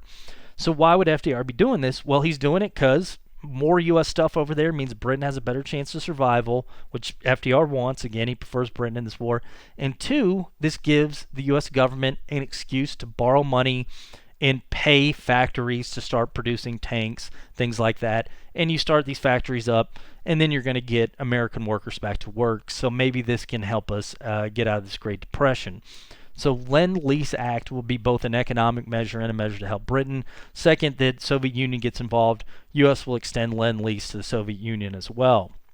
Final thing FDR is going to do to prepare the U.S. for war is that in summer of 1941, there's an incident where a U.S. ship called the Greer is being followed by a German submarine. There's not war between the United States and Germany at this point. So all the German submarine, the commander notices the Greer following him and tracking him. What the Greer's doing is basically, in case war comes, we just want to document how German submarines operate. Well, the German submarine commander basically says, all right, I see that you see me, and like sort of as a message, he sends a torpedo not at the Greer, but sort of in the direction of the Greer as a warning shot, like, hey, quit following us. Not intending to hit it, but that's not how FDR is going to sell it to the American public. He will say, German submarine has just shot at an American naval ship, and he's going to authorize, as commander-in-chief, presidents can do this, a shoot-on-sight command. So if you're an American naval vessel in the Atlantic and you see a submarine, a German submarine, you can go ahead and shoot at it. Starting an undeclared naval war between the United States and Germany. So we'll start seeing in 1941, even though the U.S. and Germany aren't at war, German submarines start firing at American ships start fighting at German submarines. So again, pushing the U.S. in the direction of war, but not actually going to war. So this is the situation by December 1941. U.S. is nudging towards war in Germany, but American public is still against this war in Europe, and the war in Europe's not going to get the U.S. involved in World War II. What is? Well, there's an obvious answer to this. That's Japan. So to talk about Japan and talk about how and why the Japanese are going to get the U.S. involved in the war, we need to talk about the rise of Japan, okay?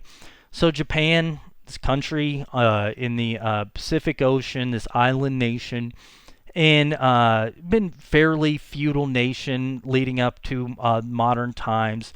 What happens in Japan is that it's essentially going to close its borders to trade with Europeans throughout the 1600s, 1700s, 1800s. Japan is going to live isolated from just about the rest of the world. The Japanese got this feudal system where you have the samurai class that's going to be the rulers of Japan, and they're going to live, Japan's not going to do a heck of a lot of international trade. Europeans will start to show up in Japan 1500s, 1600s, 1700s. Japan essentially closes its borders to Europeans, and it's going to provide for the basic needs of its people for the most part, and shut down international trade. So, isolated nation until the 1800s. Japanese leadership is going to start to notice something going on in other parts of Asia. it looks around and it sees, hey, the French are taking over this Indochina over here. The British and other European nations are starting to make inroads in China. We talked about this before the Boxer Rebellion. The Spanish had taken over the Philippines, and then the Americans are going to come over, take it over from them. And Japanese leadership in the 1800s starts to see that essentially everyone around them is being colonized. And Japanese leadership is going to determine that unless we do something, we're going to be colonized next. So you'll see that in the late 1800s, specifically the 1870s, Japanese leadership is going to decide to completely remake Japanese culture to prevent being colonized. And Japanese leadership, and it's going to start with this Meiji Restoration, is going to decide that the best way to prevent us from becoming the next Indochina or the next Philippines or the next Australia is to emulate the colonizers. So Britain's taking China over because they have the superior technology, they use certain tactics, they got a certain political system. So you'll see Japanese leaders, and specifically in the 1870s, start to basically overturn how things had been for centuries in Japan. No longer are we going to have this feudal system, the samurai system. Essentially, the Japanese emperor, who the Japanese people look as almost like this godlike figure, will start to import advisors, military advisors from places like Germany, France, Britain. If you watch Last Samurai, Tom Cruise, it says from the United States. It didn't actually import advisors from the United States, but they imported all these European advisors, and they said, remake the Japanese military like the European military. So in order to resist European militaries, we got to learn to fight like them.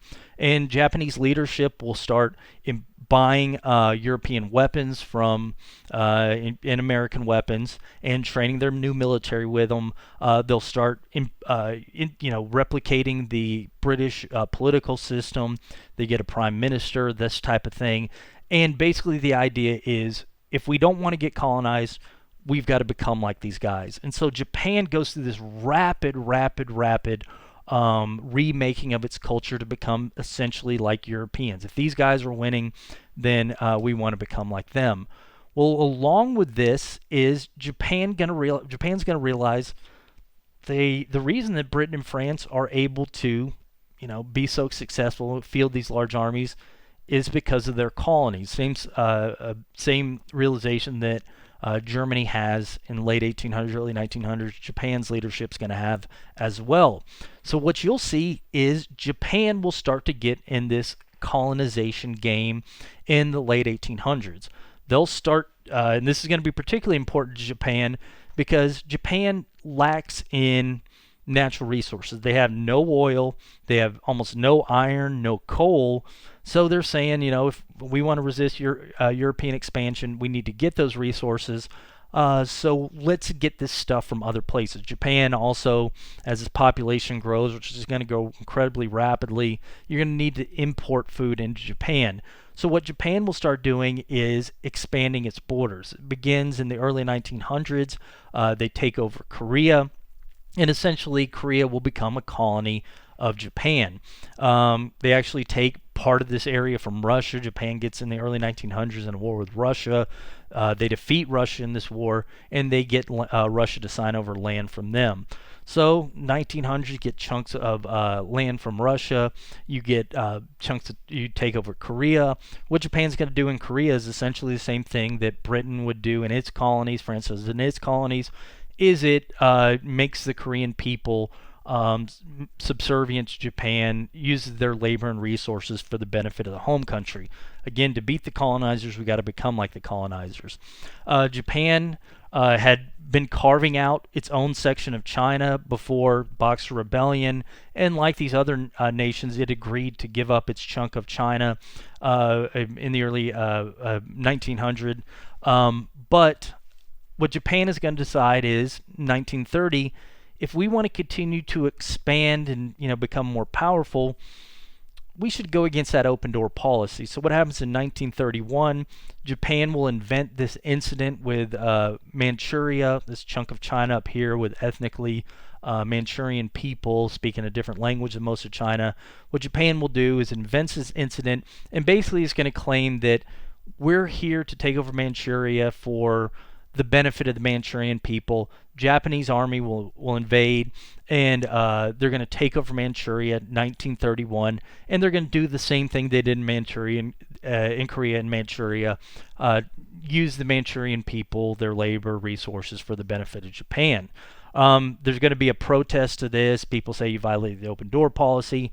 All Japan does is quit the League of Nations and just goes ahead and takes over Manchuria anyway. So Japan is industrializing, it's Europeanizing its political system, it's Europeanizing its military, and now it's starting to colonize like the Europeans.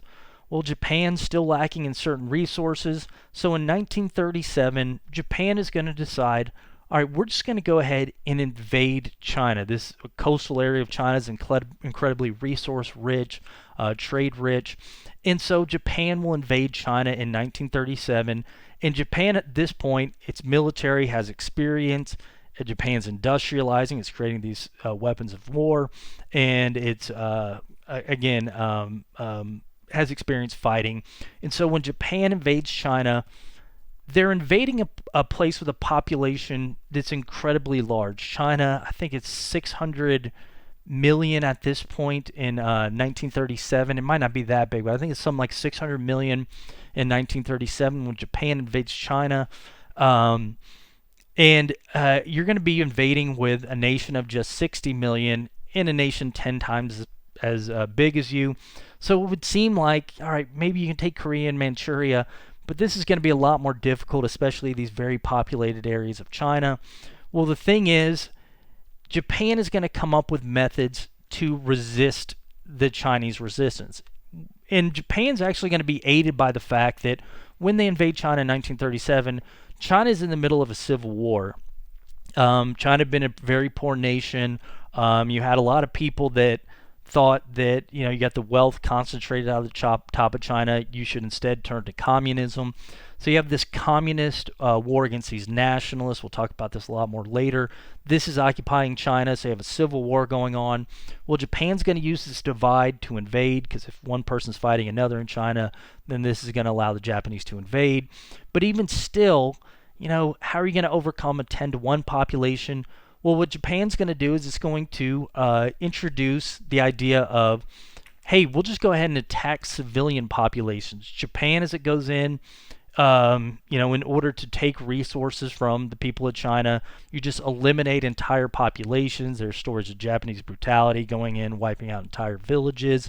And they're going to start using things like germ warfare. So in order to eliminate Chinese resistance, will infect watering holes with poison. They come up with this bomb that drops these fleas infested with typhoid to intentionally infect the Chinese, because if we reduce the population, that'll make it easier to control. Japan, in the war on China, will also start pushing this Bushido Code. What the Bushido Code is that basically Japan will revitalize the samurai code, where samurais, it was dishonorable to surrender to the enemy. It was more honorable to die fighting for your country. So while they'd gotten rid of samurais, they're going to start telling their soldiers, don't surrender or you're going to dishonor your family and your country. So Japanese soldiers, when they're fighting in China, again, they're using brutal methods, they're using superior technology, but now they're going to start or stop surrendering. So if you have Japanese soldier, let's say, surrounded by 5 Chinese soldiers, Japanese soldier will say, okay, well, I'm going to die for my country, pulls a pin on his grenade, he dies, but so do the 5 Chinese soldiers who captured him. We'll see Japanese soldiers, they run out of ammunition. Instead of surrendering, they'll instead rush the Chinese position with a sword, maybe get shot on the way there, but maybe get over there, maybe take out a couple soldiers. So you turn your soldiers into human bullets by making them want to die for your country. This is going to help Japan gain territory in China. So this ideology, this idea that it's okay to kill civilians, and the fact that China's going through a civil war will allow Japan to take over this huge chunk of China within a short period of time. So now Japan is getting powerful. It's colonizing these areas, and you're going to see Japan's going to go even further in 1940, because what happens with France in 1940? France gets invaded by Germany. Germany, can't really hold colonies of France across the world. So when France goes down, Japan will invade French Indochina, take over what's today Cambodia, Vietnam, Laos, and it's going to occupy this region here. So at this point, Japan has essentially made its name on the world stage. It's taken over a huge chunk of land, and it's become this dominant world power. All right, well, Japan still is limited in its resources, and it's actually at this point, in order to take these territories, Japan had been dependent on steel and oil coming in from the United States. The United States had been selling Japan the steel that they've been using to make tanks, the oil that had been used to power these tanks, the steel they've been making their guns. And so the United States in 1940 is going to see what Japan's doing.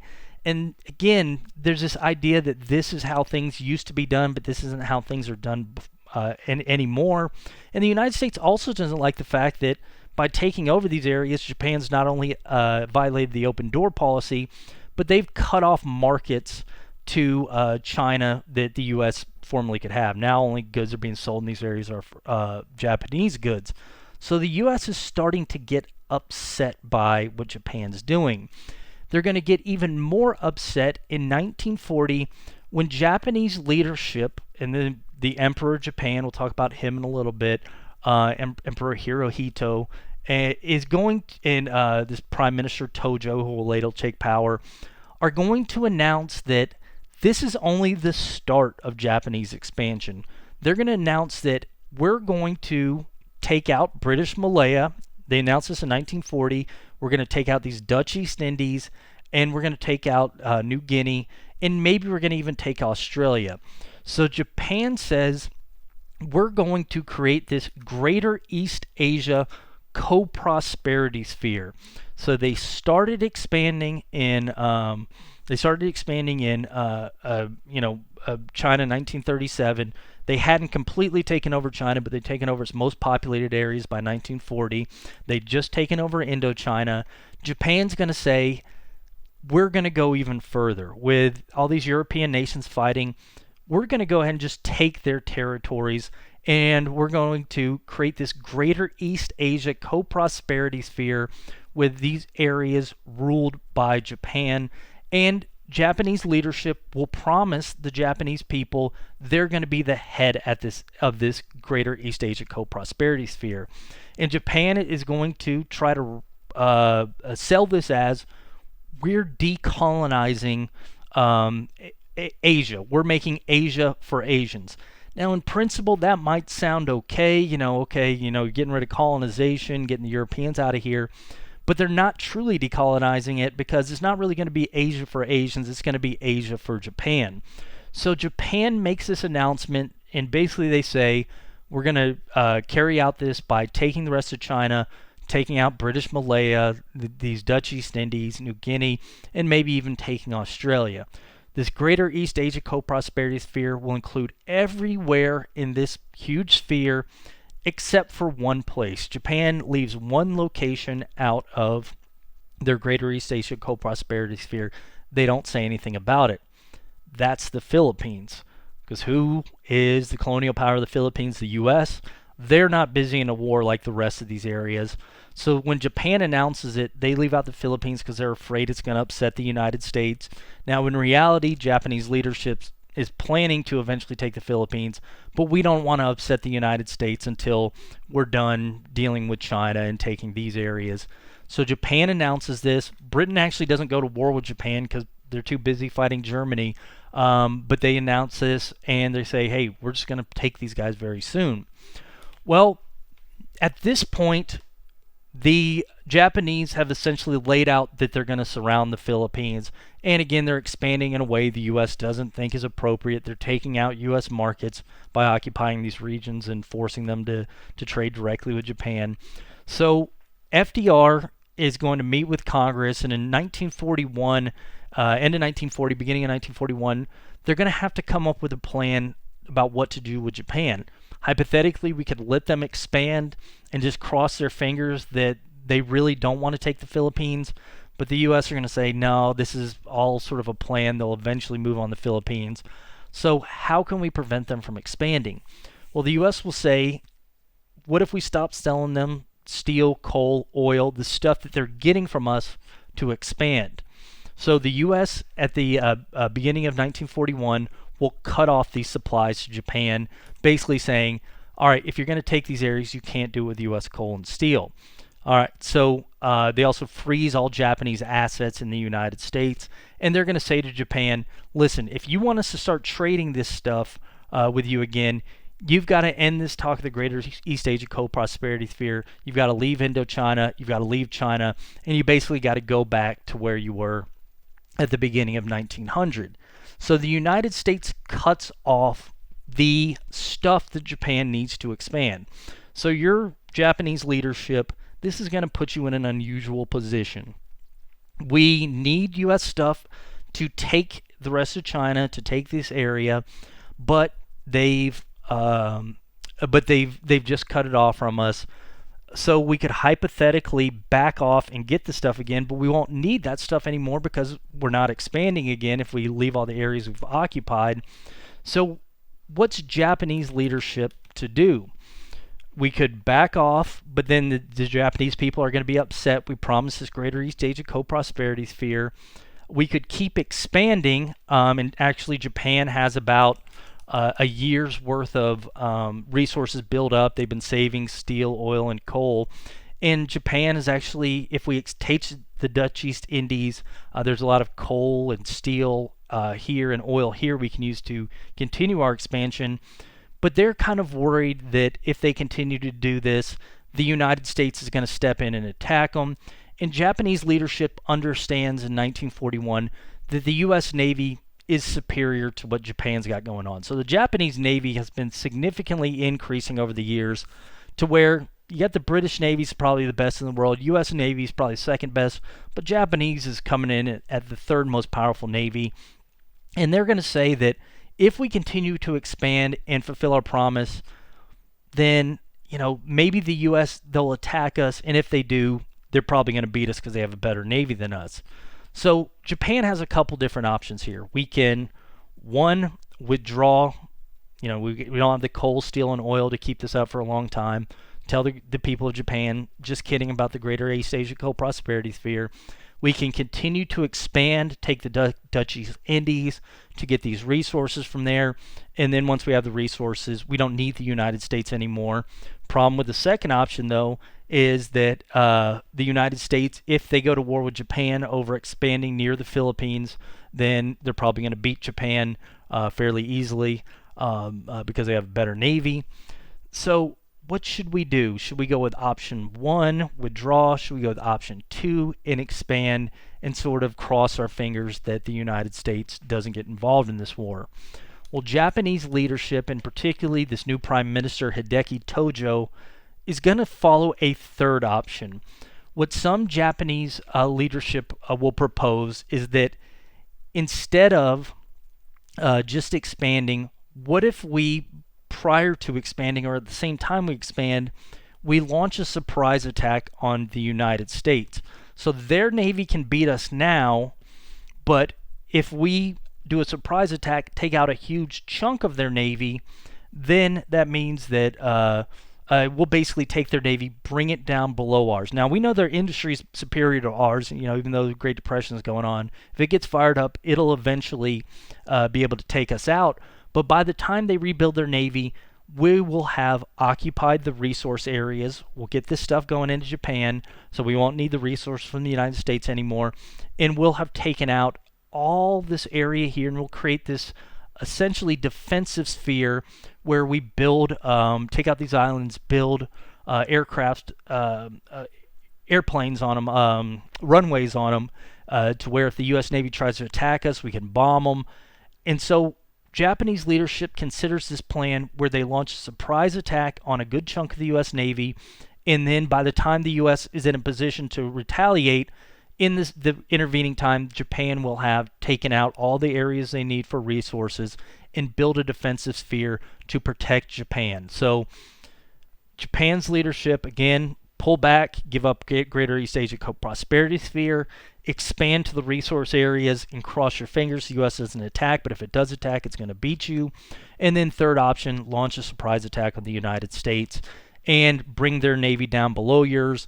By the time they're in a position to attack you, you've already taken the resource areas and everything in this region. You've basically built up this sphere where the United States isn't going to be able to get through because you've got such strong defenses. And what Japan is thinking in that third option is the U.S. is going to determine that it's not worth fighting for. And also in that third option, you'd be taking the Philippines as well as part of your defensive sphere.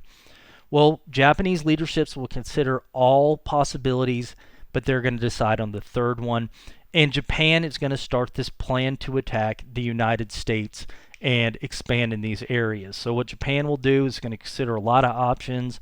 Hey, maybe we should attack Panama Canal. No, they're going to determine that our main target is going to be the U.S. Pacific fleets, which is stationed in Hawaii. Hawaii is still not a state, but they have a lot of their fleet stationed at this Pearl Harbor in Hawaii. So Japanese leaders will start prepping to an attack there. And it's not just going to be there, because Japan is going to look around and say, we'll also that same day attack some of these guano islands the U.S. had, but have now been converted to naval bases like Wake Island. We'll take that out. And Japan is going to plan on that same day to attack and to begin their expansion by taking out British Malaya and other colonial possessions here. So Japan is not just planning to attack Pearl Harbor, but planning to attack a number of different places at the same time. But we're first going to attack the United States because we want to bring down their naval fleet. Then we create our defensive sphere. So Japan starts prepping, and they're going to carry out these attacks on December 7th and 8th. And I say December 7th, 8th because you got this international date line. So some of this stuff takes place on December 7th. Others are going to take place on December 8th. So what Japan will do is it's going to prep an army in Indochina to attack British Malaya. It's going to start prepping bombers to start launching an attack on the U.S. Philippines, and it's going to send these aircraft carriers to attack the U.S. in Hawaii. And the way Japan is going to prep this is basically, we'll attack Hawaii first, and then destroy their fleet first, and then right as soon as that happens, we're going to take out the rest of these areas. So Japan launches these aircraft carriers. They're going to make them maintain radio silence so as not to tip the U.S. off. These planes start heading to the United States. Japan's going to launch a bunch of them from these aircraft carriers, some 250 or 350 planes from these aircraft carriers. 350 fighters from 6 aircraft carriers. That's correct. 350 planes. The Americans at the naval base at Pearl Harbor, they actually pick the planes up as they're coming in. They think they're actually American planes coming into Pearl Harbor. Because of this mistake, this is going to allow the Japanese, these bombers and these fighter planes coming off these carriers, to attack these naval ships in Pearl Harbor. Now, Japan is mainly going to be aiming for U.S. battleships because in World War I, the best weapon of war on the ocean was a battleship. So Japan is going to head right for these battleships stationed at Pearl Harbor. U.S. aircraft carriers stationed at Pearl Harbor happen to be out on maneuvers at the time, so they're going to escape being blown up, which is going to be unfortunate for Japan because, as we'll see, aircraft carriers will actually prove to be the main weapon of war on the ocean during World War II. But Japan's not thinking about the time. It hits these battleships. Battleships are going to be essentially defenseless because you can't just turn a key and get these things started. You've got to go through this complex machinery. You got to turn all these valves, things like that, get them started. So a number of these battleships will be sunk in dock. Some are going to be damaged very heavily. Japan won't just attack battleships. It's going to start attacking some support ships. Japan, at one point, they're actually going to recall their planes after they run out of ammunition. They'll refuel them. They're going to send them back out with more bombs. Japan will then attack airfields here in Pearl Harbor, destroying a number of aircraft on the ground. You know, the movie Pearl Harbor would make it seem that a lot of American pilots are going to get up in the air to fight Japan. In reality, Japan, so they launched this on December 7th. It's a Sunday. Japan picks a Sunday because a lot of sailors are off base. December, you know, a lot of people are on leave at home. And, you know, it's a Sunday. I can say this because I was in the Navy. A lot of guys probably went out partying on Saturday nights. So a lot of these guys are probably hungover. So they're going to get up and they're going to be, you know, getting stuff ready. But this is, you know, not that many people are on base on a Sunday morning. So handful of planes will get up, but a lot are going to be shot on the ground. Japan, after destroying these planes, even more ships on the second run, they actually go refuel, plan for a third run. They re-equip their planes, but as we'll see, the admirals are going to decide, nah, 2 runs is enough. Some people say that if they had gone for that third run, then maybe they would have been able to destroy the fuel reserves in Pearl Harbor, and this would prolong the war even more. But the admiral makes sense because, hey, we accomplished what we set out to do, which is destroy a significant chunk of our Navy. And they are going to do this. This attack on Pearl Harbor will reduce the size of the U.S. Navy, effectively reduce it below the Japanese Navy in effectiveness. So a very big defeat for the United States. 2,500 Americans are going to get killed, 4 battleships completely destroyed, number of other support ships destroyed, and then a number of other ships, partially destroyed, and then just tons of planes destroyed. Cripples the U.S. ability to carry out a naval war. And again, on December 7th and 8th, this isn't the only attack because Japan also launches planes to attack the U.S. in the Philippines. So you have the U.S. military station in the Philippines. The Japanese launch these bombers right after Pearl Harbor. Well, I shouldn't say right after. So the commander of the U.S. forces in the Philippines, a guy named Douglas MacArthur, he heard about Pearl Harbor. He launches all his planes in the air, to defend in case Japanese bombers come in. Unfortunately for MacArthur and the American forces, planes, if you launch them all in the air, they need to refuel at the same time. And it just so happens right when they land to refuel, that's when the bombers hit. They destroyed most of the air fleet of the Philippines on the ground, as they're landing to refuel. And then these Japanese bombers will bomb other major U.S. military installations in the Philippines. And we're going to see very shortly, in a couple weeks, the Japanese are going to launch an invasion of the Philippines. Japan also, on December 7th, 8th, launches an attack on Guam, an attack on Wake Island, and destroys American possessions there. And again, Japan's going to get into a war with the British because they launch an attack also on British possessions in the East Indies at the same time, British Malaya, and they're going to catch them by surprise as well. So this is going to be this overwhelming victory for Japan. Just about everything goes according to plan. Unfortunately for Japan, though, we're going to see that things aren't going to keep going according to plan. But what we're going to have happen after this, though, obviously, is the United States. This would be the planes getting shot down on the Philippines. Immediately after this, the United States, FDR, hears about the attack at Pearl Harbor. He's going to, FDR will call on Congress to declare war on Japan, and all of Congress, except for one person, this pacifist, will declare war on Japan, and the United States declares war on Japan. Germany is kind of interesting. They had signed this tripartite pact with Japan, defensive pact, saying that, hey, we're all up-and-coming nations, we're going to defend one another. Technically, Germany didn't need to declare war on the United States because Japan attacked the U.S., and it's a defensive pact. But Adolf Hitler, December 1941, right at the gates of Moscow, hubris, he's going to say, all right, well, we're going to go ahead and declare war on the United States as well. And so December 1941, Germany declares war on the U.S., and then right thereafter, United States will declare war on Germany and its ally Italy. So now the U.S. is going to be at war with alongside Britain and now the Soviet Union, and they're going to be going against Japan, Italy, and Germany. And the U.S. is now officially involved in the Second World War.